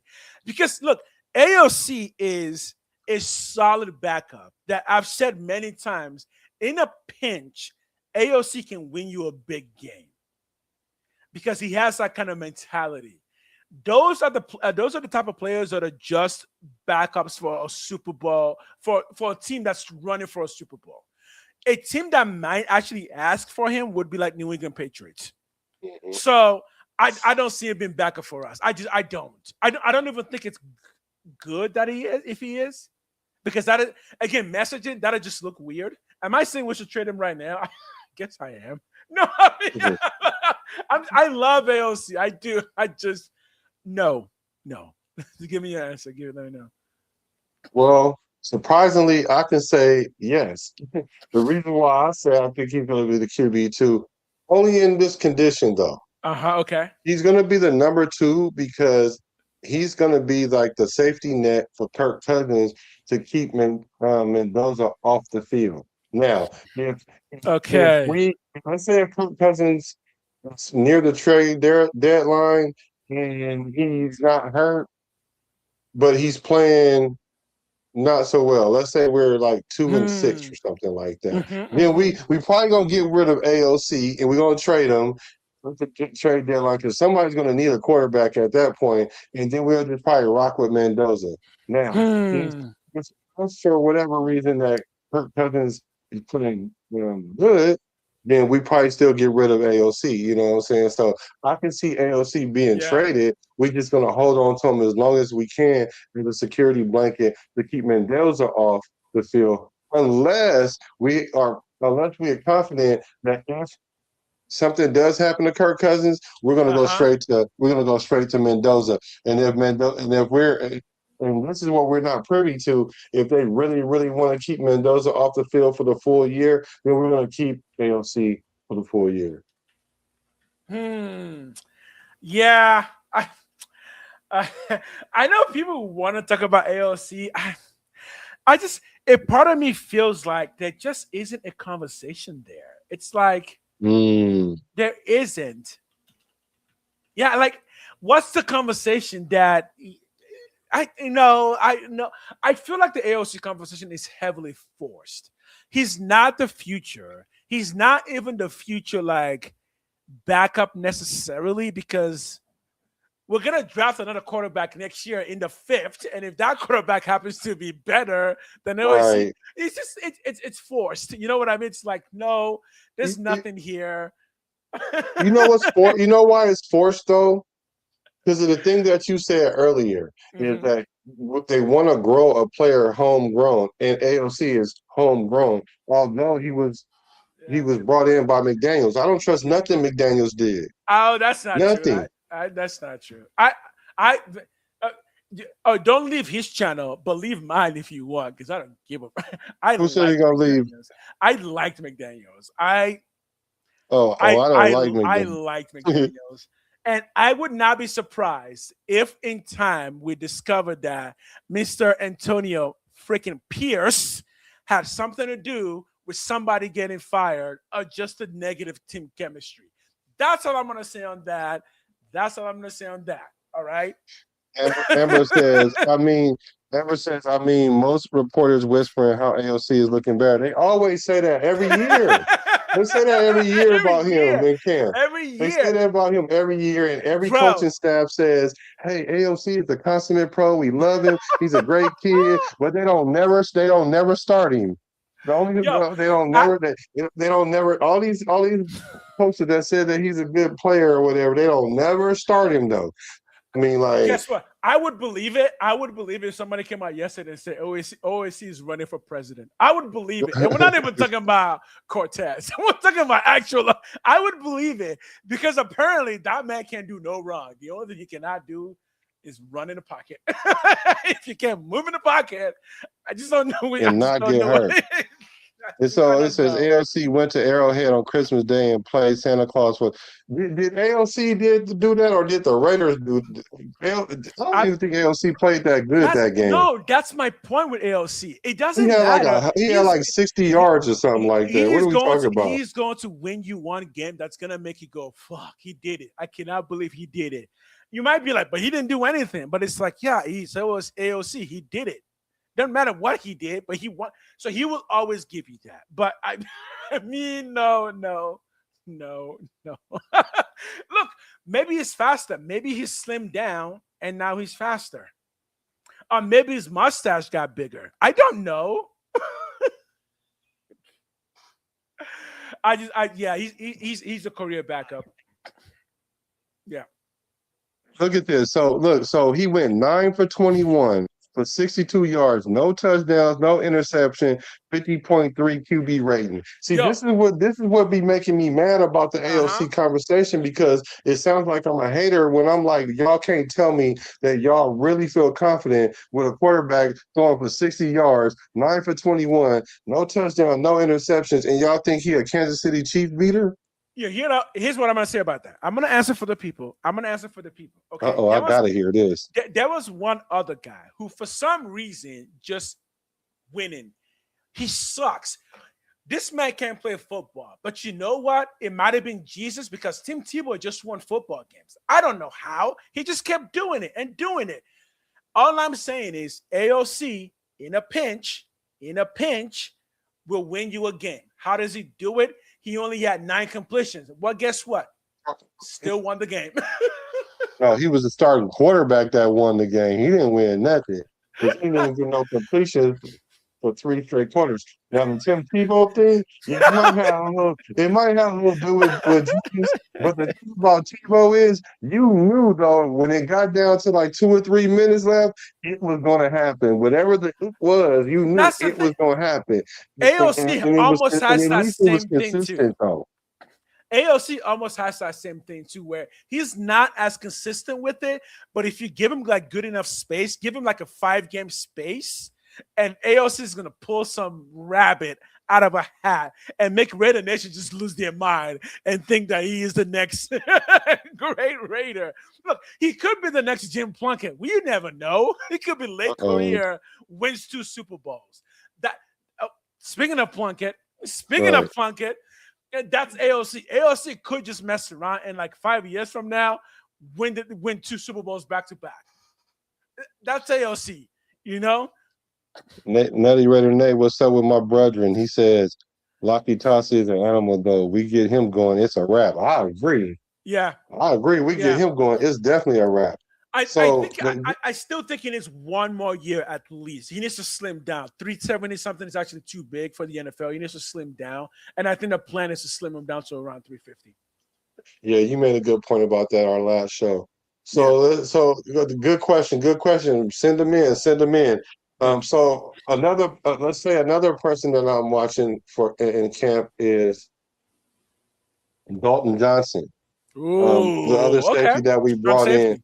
Okay. He's another person that's not gonna probably blow off the map this season. Is gonna be like a Locky Tossie type thing. Like 2 years from now, he'll be like him and Stooks will be back there. Him and Stooks, because he's a strong safety that can cover, and that's what we're lacking. We have great strong safeties as far as box safeties. Although Paul Miles is a little bit better in coverage in the strong safety area. But I think Dalton Johnson is more natural at covering, and he's also the type that can go in there and make tackles in the box, and he can just play the nickel as well. So he's more versatile than what we have. So I think this year in camp, I want to see exactly how far he jumps off that springboard, because a lot of people are sleeping on him, and he really might just surprise a lot of people. Not saying that he's going to start like Stooks, but what I'm saying is, and he's going to get his turn in packages, because like I said, it's not about who's starting so much as it is who thrive in what packages. Because we have a lot of players that can play different ways, and we're very versatile, because that's what we wanted to do, because it makes us unpredictable. When he was drafted, that gave me the first clue to just the concept of chemistry that they want on defense, because he is best friends with Stooks.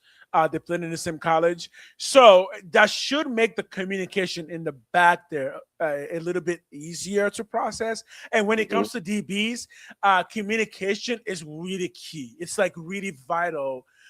Telling each other or knowing how to tell each other when somebody's breaking off or when you need to break off to cover somebody.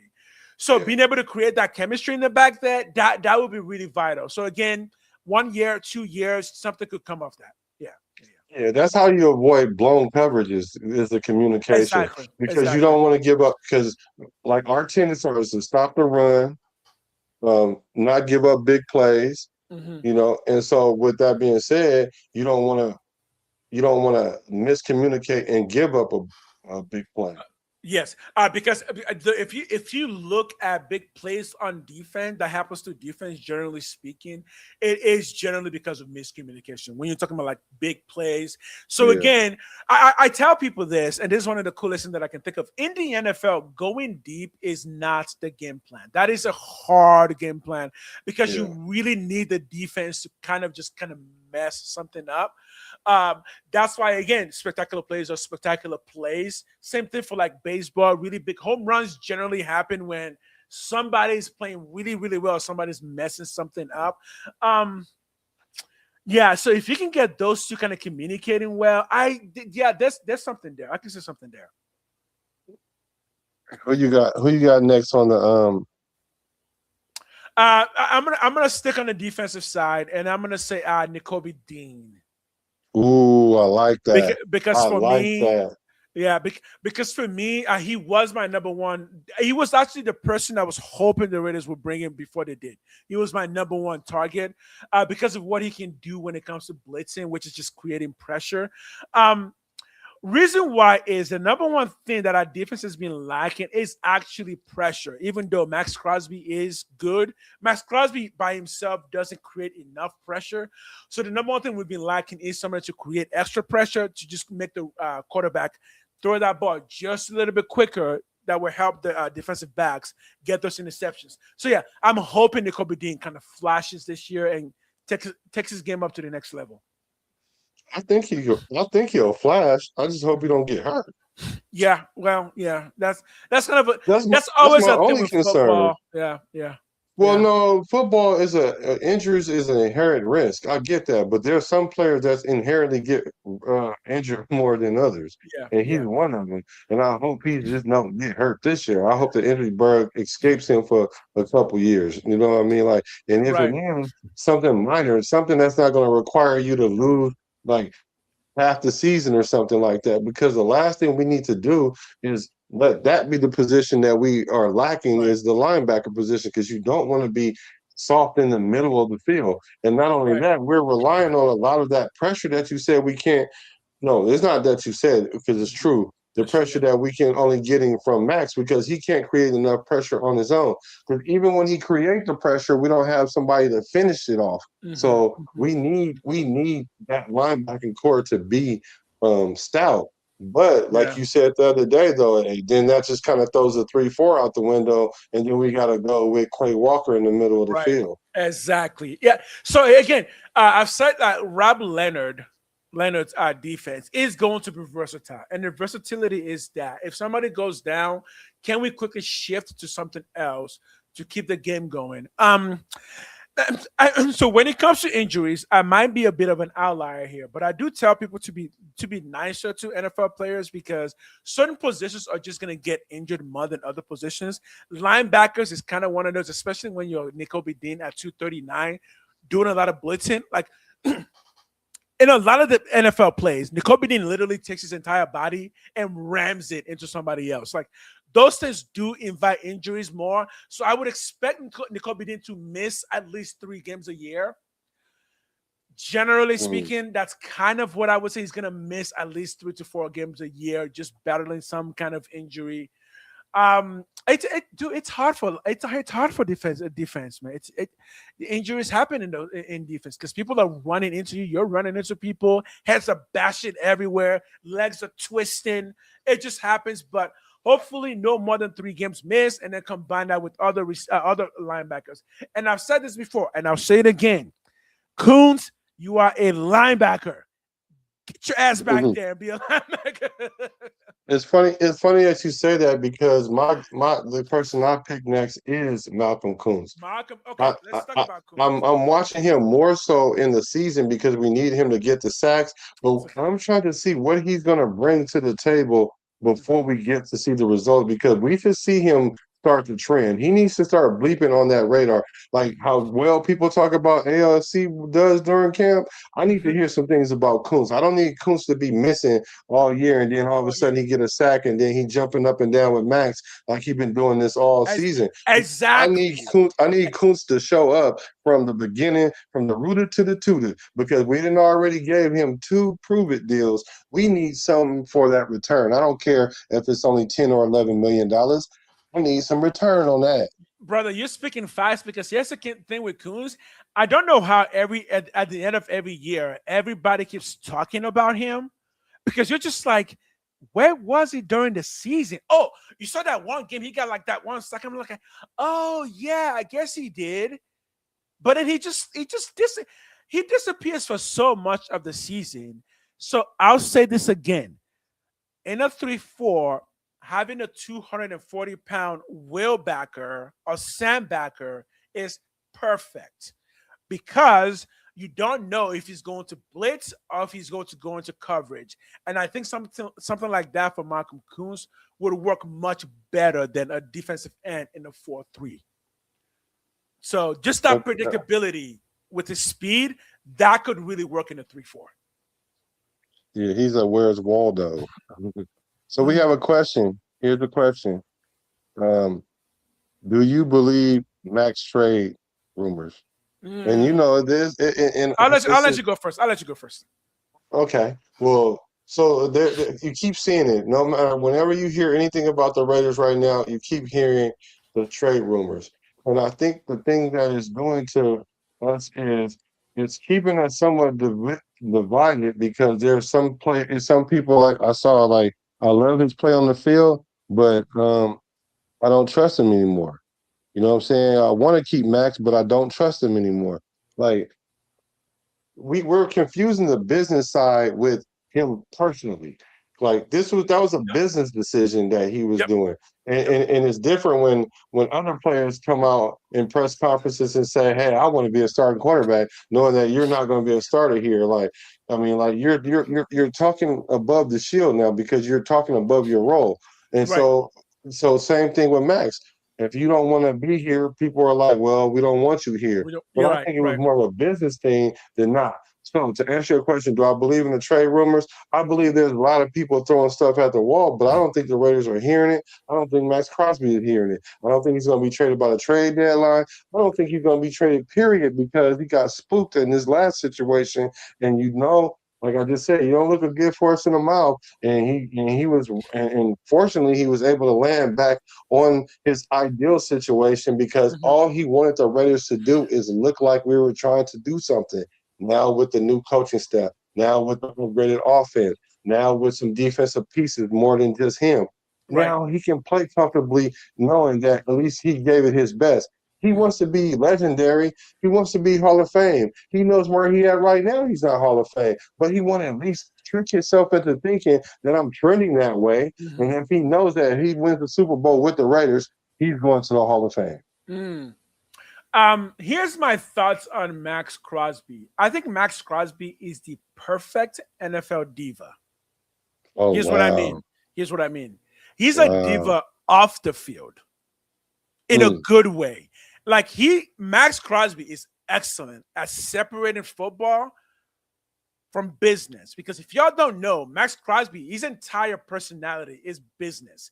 Like he's using his name to build businesses all around the world, including showing up at things like UFC and whatnot. But when it comes to the field, Max Crosby is just a football player. So that's the good thing. Max Crosby will never be a troublemaker in any sense because he knows how to separate football from its outside life, including being a rapper. Yeah, Max Crosby is a rapper. Is he a good one? He's decent because he's Max Crosby. He will take whatever his heart is into. He will put all of his heart into it. As far as trade, does he want to be traded? I think Max Crosby is okay with whatever happens in that regard because, again, I think he's built enough cachet so to wherever he goes in the NFL, he's still going to be Max Crosby. Does he want to be a Raider for life? I think if the opportunity comes that he is, he'll take it. But if he gets traded, he's also okay with that. So do you think he's gonna get traded though? I think the Raiders. I think the game plan is okay and not is okay with or without Max Crosby. If they get a good offer, like 2 first, they will do the trade because they already had a game plan. Because you all remember, the idea of trading Max was during the free agency, meaning the coaches already had an entire plan for what would happen if we lost Max Crosby. I think if Max is not there, that plan still remains because I've said this before and I'll say it again. I'm not so sure how well Max is going to fit in a 3-4 defense. I'm not. And I'll say it again. They were willing to trade him, and there was a reason for that. And I think part of that reason is we can survive without Max Crosby. We can still put the defense on the field that will be competitive without Max Crosby. So Yeah, I don't believe that. I don't believe we can survive with Max Crosby at all. I think if Max Crosby would have got traded, and this is the defense we tried out there, oh yeah, we in trouble. We in trouble because we ain't gonna have, we would be in trouble for real because okay. there's nobody on our defense that you would have to try to quote unquote double team or scheme. Like Yeah, in a 3-4, Tunker Hemingway would be that person. that's where we going with that. So that means Yeah. our defense is pivoting on Tonka Hemingway. Yes. Yeah, In a 3. yeah, we would be No, in no. trouble. Like I said, we Right. would Right. be in trouble.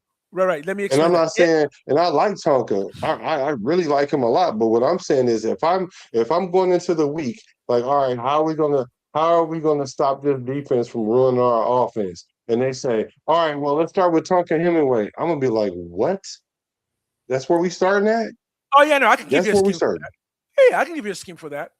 So Yeah. Tucker Hemingway would be a defensive end in a 3-4, not a tackle because it's 280. But him being 280 next to Quiddy Pay, who's up to 265, you would have enough strength to be able to contain both the tackle and the guard so that you can blitz people in from the backfield. So again, the point there is Tucker Hemingway wasn't a scrub, right? Last year he showed some flash. With his size, in a 4-3, he would be a defensive tackle, but in a 3-4, he becomes an end. As an end, he can do something. Because again, remember, Max Crosby wasn't Max Crosby until he became Max Crosby. He was a 4th-round pick that nobody even knew his name. He worked to become Max Crosby. I think given the chance, Tucker Hemingway will show enough to be good enough as a good replacement in a 3-4 defense. Again, it goes back to this. Why were we willing to trade Max Crosby if we knew we couldn't put up a good defense without him? I think that says that, yeah, no, the coaches knew they could, and that was the plan. Okay. Now, so here's the thing. Would we have drafted another defensive end, though, with that pick? That's another question. Yeah, that's a good question. Yeah, would we have drafted a defensive end? Or a linebacker? Or a linebacker. Yeah. Well, that's a good question. And the answer probably should be yes, right? Yeah. Because it has to be somebody on defense. So, but the thing about now, I don't think that even if a team offers 2-1s which they're not, we're not. I think it'd be like a first me. and a third. I think it'd be a first and a third. I don't think we would trade him. And not only that, I think although he doesn't have no trade clause, I think that he's built enough cachet with Spytech right. that if he doesn't want to go there, they're not going to trade him. And because he had enough cachet to walk in there and say, "Look, I saw a comment. When they show you who they are, believe them." That could apply to the Raiders too.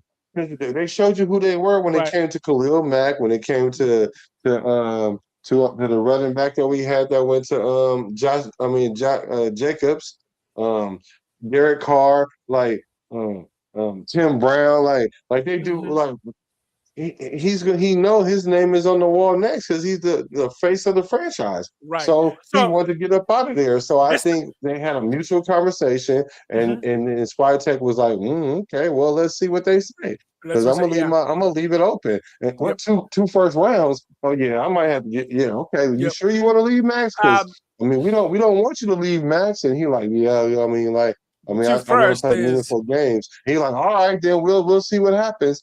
But he was in a win-win situation, Spytech. If he could have got 2 first, that'd have been lovely. Right. If he get to build his defense and still bring Max back, that's a win. That's a win-win for Spytech. I did have a train of thought. I think I lost it, but let me get it back real quick. I can't hate Max no matter what, because Max is a good raider, but he's also just a good, smart person who just knows how to promote himself. Max is very Max. He will promote himself really well. So he has enough cachet to walk into any football team and immediately be one of the de facto leaders. And any football team will be happy to have him. If he shows that he's healthy. But I do think all the talk about him being healthy and being on the field is also part of that. Like, if somebody still wants to take a swing at Max Crosby, he is healthy. You can see the leg is fine. So I think they're leaving that door particularly open. Like, again, if you're willing to trade him once, I think you're willing to trade him again.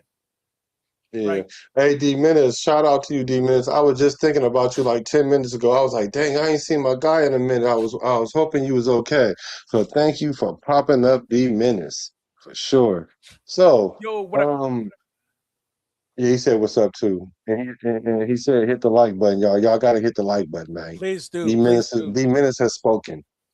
Okay, so who else we looking at? So we named 4 people in camp so far. Yes. So who else you looking? Let me see if I can find a sneaky one. Do we have any good sneaky ones? Raider Paul was good. I'm not gonna go the obvious like Jamar McCoy. Let me give you. Let me give you Jack Bash, because I think what he does would matter for how Kubiak is going to scheme wide receivers this year. Again, I'm excited about the wide receiver core without Jefferson. And there's a reason that I'm excited about it. And one of those reasons is each individual person, Jack Best being one of them. Particularly, like, what is he going to do? Because the more that I think of it, I'm like, the possibilities are pretty good to have somebody who's big, but not too big. Right? It's like, okay, can you move like a Bauer? If you can move like Bauer, but weigh a little bit less than Bauer, I think there's some good possibility there. So, who was the player again? I'm sorry, I just lost Jack Bash. Oh yeah, Bash. So the thing about that is the receivers, they definitely have a lot to prove in camp. Him and DT, Dante Thornton. So, but Bash especially because DT at least got on the field and he had a position because they know he could stretch the defense with his speed and height. Besh was like, why did we pick him? That's what everybody was like, why did we pick him? He can't even create separation. And I'm like, yeah, all right, whatever. Y'all keep saying that. But I see he got 20 catches with over 200 yards, over 10 yards of reception. We just didn't use him enough or right. And so I don't know what we got out of him. But this camp, we need to see what we have out of him. He's bulked up.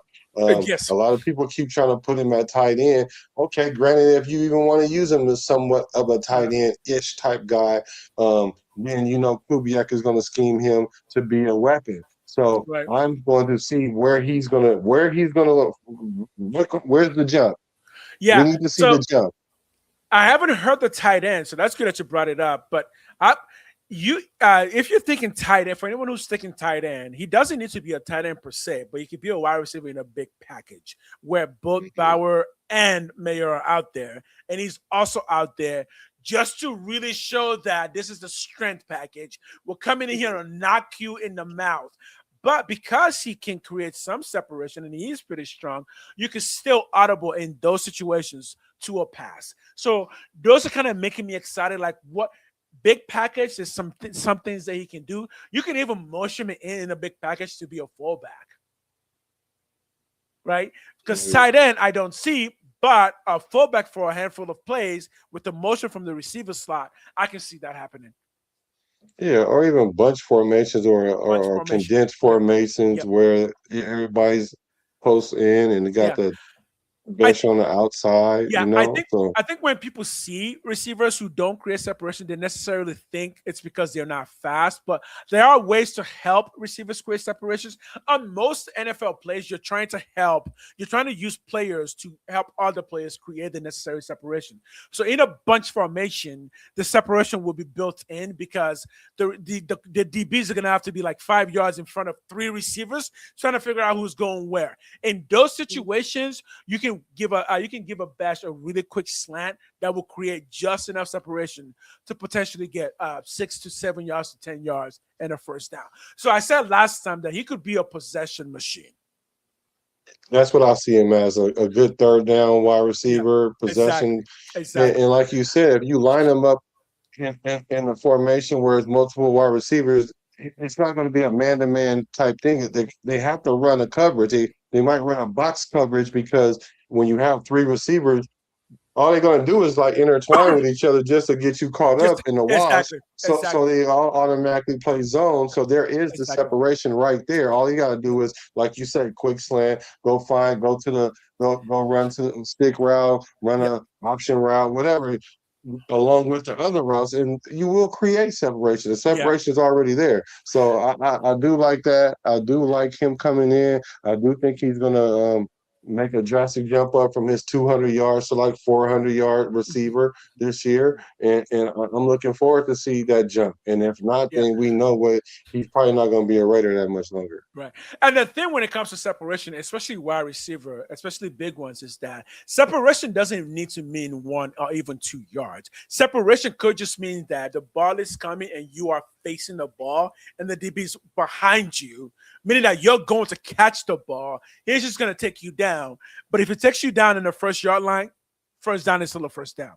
That's the excitement of a Jack Bash. And because of his size, he won't be easy to take down by corners. So, yeah, that's something to be excited about. Yeah. D-Miz, I hope everything is good. Welcome back, brother. Raider. So my guy, the guy that I'm looking at this position for camp is Caleb Rogers. Caleb Rogers, okay. Let's His name talk it. keeps popping up. I mean, they said he was taking JPJ spot. They said he can possibly go and take And he's only Burford's been in the league for spot. 1 year. This is his second year. So And he's this not an is old guy. second year, and we need to see where the jump is with him. It was between him and Grant, but you kind of eased my mind with Grant, with the reality of it, of the position he's trying to play. He's just not big enough to play that position. Right. But Caleb Rogers, I can see why now he's the one that's in play to get a position. So he's the person I'm going to watch to see, because he has somebody on his back, Trey Zoom, that's probably trying to leapfrog him and get into the starting position, or at least be the 6th lineman, the first one coming off the bench. And Caleb Rogers got to try to earn him a position right now. Otherwise, he's going to end up losing his position, because he's arguably the 6th lineman to come off the line. Become the first lineman to come off the bench. So I'm curious to see what he does and see how he reacts to the pressure or the competition, actually. That's a crazy thing right now about the offensive line, that we don't even talk about it anymore, because it's just how offensive line works. We have guys like Dalton Wagner on our team, by the way. Right. You guys remember Dalton? You know how many offensive line we just have that may never become anything? So the fact that we're talking about Caleb Rogers in his second year, that does say something about his ability, right? Because in the offensive line, unless you're all pro, you don't really hear your name called until like your 4th, 5th year, so you really got it really got it going. So the fact that they're already talking about him and building a segment around him with the team, because it does appear in some segments for the Raiders, like commercially, that maybe tells me that, yeah, whatever we're hearing isn't necessarily all hype, that there might be something legitimate there. At least there's some real competitiveness there. So.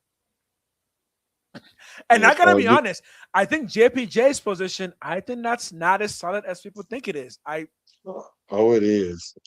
Oh, it's solid. The only way he don't get a position is if he get hurt. And he ain't about to get hurt like that. He does. We're talking concussions, though. We're talking concussions. Concussions is like a 1 or 2 week thing.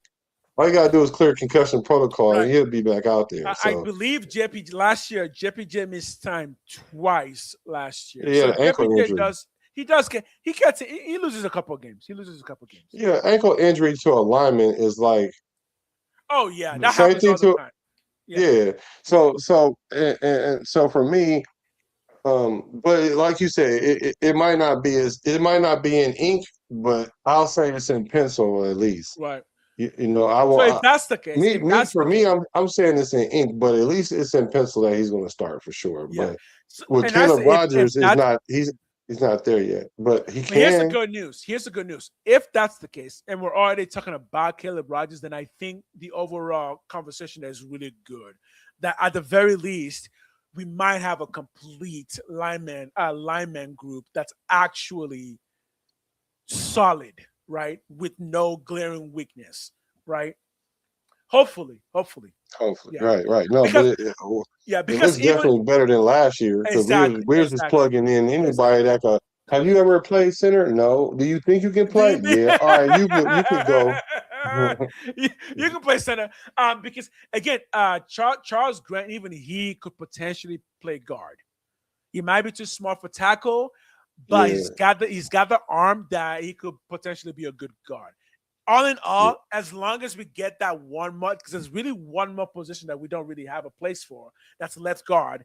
As long as we get that, we might actually have a top 10 O-line group. yeah. I We got us being at actually least might. top 15 We for actually sure. might. Like I Yeah. think we could be top 15. Like especially the way we gonna run the ball. Yeah. Yeah. That's gonna make our Exactly. numbers jump Exactly. up just because Exactly. of that alone. Exactly. And the only thing that could derail that is injuries. But again, be nice to your football players, especially linemen. Linemen get injured a lot. That's just kind of part of their game. They're big, giant human beings carrying out a big old body. So linemen tend to get a lot of knee injuries, a lot of ankle injuries from getting rolled on. So we know that linemen will miss 3 to 4 games, but Colton Miller does miss a substantial amount of games every year. So Recently, he didn't start off like recently, that. yeah. And I wonder if his body is actually going to be becoming more mature because he is around 30 now, right? Who, Colton Miller. Colton Miller. Yeah, I wonder if for the next 6 years, because he can still play under 6 years. Lineman can play a really long time in the NFL. I wonder if his body is going to Yeah. start being more mature, and which should mean less injuries. Hopefully, we'll see. But yeah, a lineman can play well into 36, 35, 36. And the oldest lineman right now is what's his name? 40 years old, Calais Campbell, defensive lineman, but Calais Campbell. So yeah, there's some hope there. And so does that old boy for the Niners. I keep Trent Williams. Trent Williams, he's old too. Ugh. Yeah. Yeah. So yeah. So okay. I do not Do watch we? boxing. The only I mean, sport I I watch watch is boxing. the only sport I watch is Raiders football. That is the only sport I watch. It really I is. watch boxing, but they already getting their money. I'm trying to get mine right now. So Yeah, exactly. Yeah, they're getting their money. I'm trying to get mine. yeah, I'm trying to get mine. But I appreciate you for taking a couple minutes to watch us, though. Hit the like button, hit the subscribe button Hit the on both of the subscribe. channels. So Oh when yeah. there's no boxing on, you can watch us box. We verbally spar. And we also go live separately as well. I go live Yeah. by myself. He also goes live. Do you go live by yourself? I do. Okay. I actually Yeah, I think did if, yesterday. I was going to tell you this. I actually think your content of going live with other people is really, really good. I can't do thank you. that because I don't have your temperament. You're really it works for you. I don't have that kind of I don't know how to engage with people like that. So it's really good content for you. I would think that I would think it would be easy for you to do it. Oh, But it's easy for me to talk to my people, mhm. on chat. Yeah. Yeah. So Yeah, no, it is. You're right. yeah, so I'll Okay, keep that up. so I would keep that up. we're almost at that point, but I mean, if you want to, we can almost finish the list out, I guess. Mhm. So I had Caleb Rogers, and so who you got now? We My both named last 3. one. Let's see. I'm trying to look for another really good.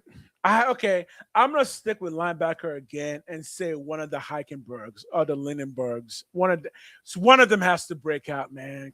One Mm. of either Tommy or Cody, one of them needs to give us something else. Or maybe Kane Cien So yeah, yeah, or maybe him, because again, I think he's a linebacker. Somebody needs to break out there. We need one of those white boys to be Bill Romanowski for us. You know what I I'm mean? glad you said it. I need a Bill Romanowski. I'm so glad Come on, you said Tommy. that. I'm so glad you said that because Oh, I was trying to tell people when we had oh boy that was in that went to the Patriots. What's my man's Robert name? Spillane. Robert Spillane. Spillane. Yeah, see, we had two white linebackers. I was like, you can't have two white boy linebackers. You Do can't I have tell you two what? of The one unless they position, from Penn State or something. one position the white boys still running the NFL that I would still trust in white boys on is linebacker. They they Yeah, will for they real. will take that head and run it into just Yeah, so I love them, but we need one of them that got I some need one speed. of them. I need a Bill Yeah, Romanowski back. You remember yeah, Bill Roman. I Romanowski? like a That Bill dude, Romanowski guy. that man was crazy. Yeah. And Yeah. so who I'm looking for is, and I probably should have named this person earlier because they're Thanks, not Amber. towards the number one, but I'm looking at Mike Washington Jr. because Oh, we brought him yes. in to solidify the running back position, Uh-huh. and it's kind of almost assumed that he's going to do just that because we've seen so many positives. But the Mm-hmm. one thing that you don't need from your running back is they have a case of the fumbles, which he has a case of the Does that fumbles. have to figure set of fumbles? Okay. Yeah, I think he in his college career he's fumbled the ball 15 times. They lost it 7 times. Woo! Um, so he got half of them back a little bit more, so he got lucky. But it's the fact that the ball left your hands, like that's an issue. And I've heard them. I've literally heard them tell him to keep the ball high. So I know Yeah. that they're working on it, Yeah. and so now I'm just going to see how does it translate. Is he really taking heed of it? Because they're in the league now. They're punching the ball out. They're not just grabbing it and trying to rip it. No, Oh, they are they're punching that punching it thing out now. now. Yeah. So Now I want talk to see about if he could boxing. really, yeah, I really want to see if he could be as advertised. I think the thing with Mike Washington when I watch him play is he's looking for one cut and then run. Yeah, Because he's mostly speed. He wants that one cut and an open field. So I don't know if that affects how he holds the ball, but maybe in the it NFL, does. knowing that you're gonna go through tackles a lot more often, you're gonna need more than one cut. Because that's kind of his weakness. He doesn't know how to do multiple shimmies. He just wants to do one cut and then use the speed to go downhill. So We might once you get in the NFL, you're gonna have to move a little bit more in that pocket because it's not gonna be free. You're gonna have to actually look for those holes. we might need to break his film down together, and that might be something Yeah, that we do on our next we show. Is should. go pick Yeah, some film to break down, and yeah, we might break his down because I've seen him have that patience. yeah. And I just think that because for me, he runs violent. Mm-hmm. I call him bad intentions. That's 'cause every time he run the ball, he run his footwork is bad intentions all the time. So I think he's more patient than people think. But I don't know. We got to see in the Yeah, NFL level, and I do see that he um, does that one cut and go, but I don't think that's all he has because that's kind of right, like how McFadden was. I right. think I liken him more to like a Adrian Peterson. Like Adrian Peterson is that one cut guy and get up out of there, but Yeah. he had other moves too. Same I'm thing I not was saying thinking he's too. Adrian.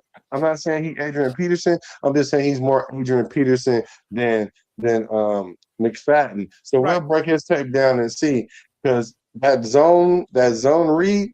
What's that? We're gonna read, one cut, go. So Yeah, yeah. it And fits what he does. I the just thing I don't love, need him to go and get and fumble right. the ball. That's all we don't need. The thing I love about Genty is he's very good navigating the pocket. Like when he gets Yes. wild, Genty will just kind of shuffle around and shuffle until he finds that hole and then burst.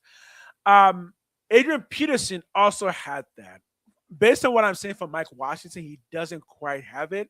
Maybe he can, but if he can develop his own game plan, because again, Derrick Henry is also quite big. He's the same size as around Mike Washington, and that force Yeah. speed, like again, I do not doubt a really big guy who can run 4.3 because even if he needs just one cut, if that one cut turns to 10 yards every time you touch the ball, guess what? that translates. So, your camera's fading now. I don't know why it does that. With it's something that it's crazy. It's just after a while, I think the sensors kind of just start. Nah, but shutting see, down. I went on live 3 times yesterday. Really nice. Oh wow. 3 times, and it didn't do none of that. So I don't know why. It's that energy that you bring, bro. Let's answer these questions. So Amber, you say you haven't heard anything about Genty. Wait, let's answer this first. Most No, excited. go ahead. You go ahead and answer that about Genty. Go ahead. So you haven't heard anything about Genty? Yes, that's because Genty is solid. Genty has got his own team outside in the offseason.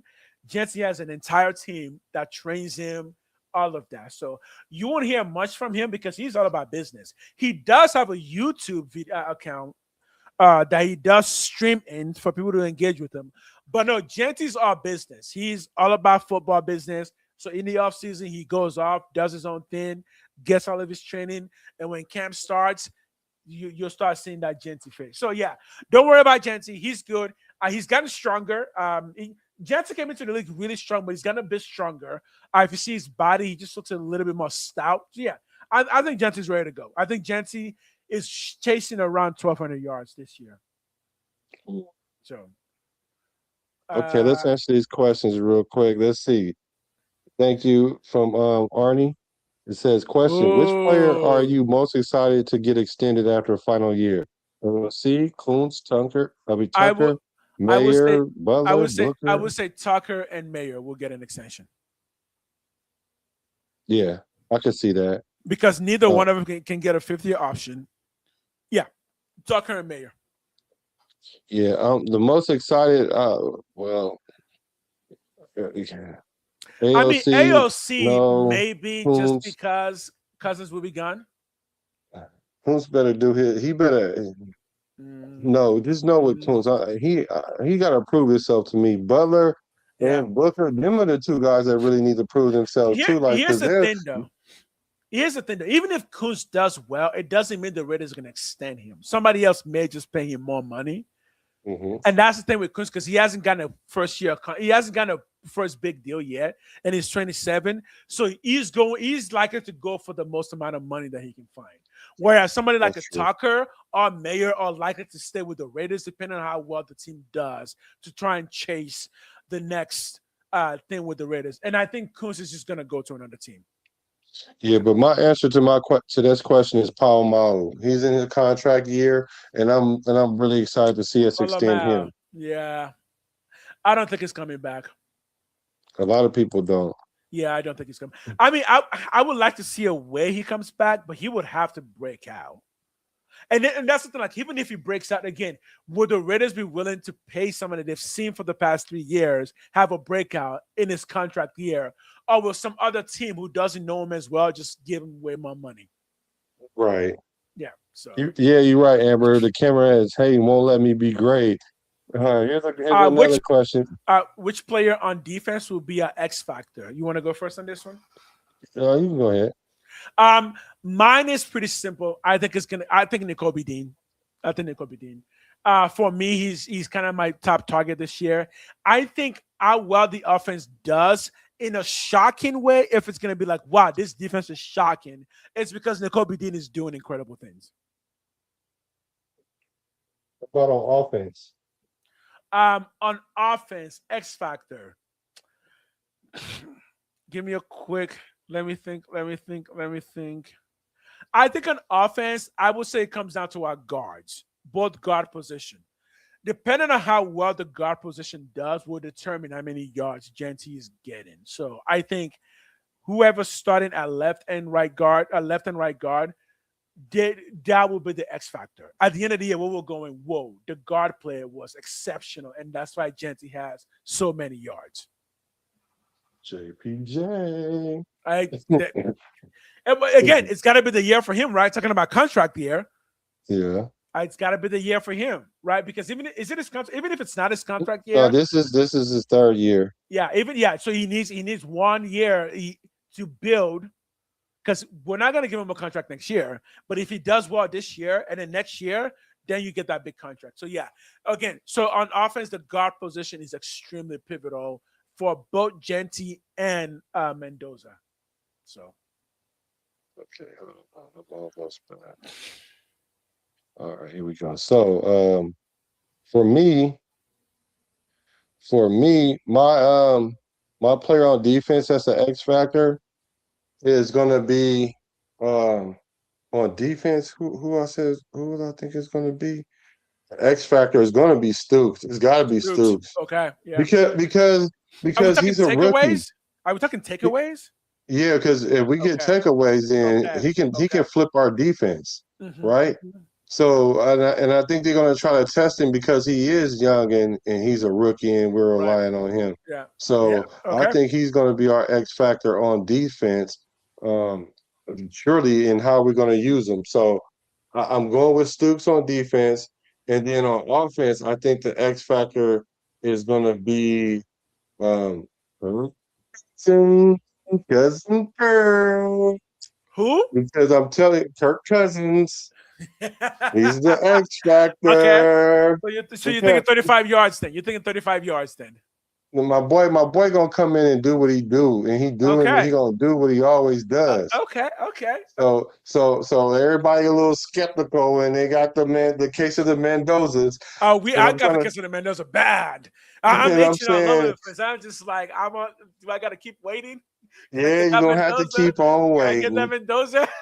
Yeah, you're gonna have to keep on waiting because Kirk Cousins gonna come and do his thing. I expect Kirk Cousins to come in. All things considered, I think he's gonna be close to 3,500 yards, 25, 26, 27 touchdowns, 12 interceptions, somewhere in there. Let's put it this way. If Cousins gets it if he gets it like you're saying, I'll call him Coco Chains for the rest of his life. If he can get it like you're saying, I'll call him Coco Chains. I'll give him that. Yeah. So that's my X factor on offense right there. Awesome. Yeah. So who do you guys think in the chat? Who's your X factors out there? One last thing. You guys put your name on there. One last thing before we go. You guys put your name on there. I gotta go watch some Evo, some fighting game championship. Yeah. Before your turn, Chad, and we'll discuss one S factor on offense and one on defense. Yes.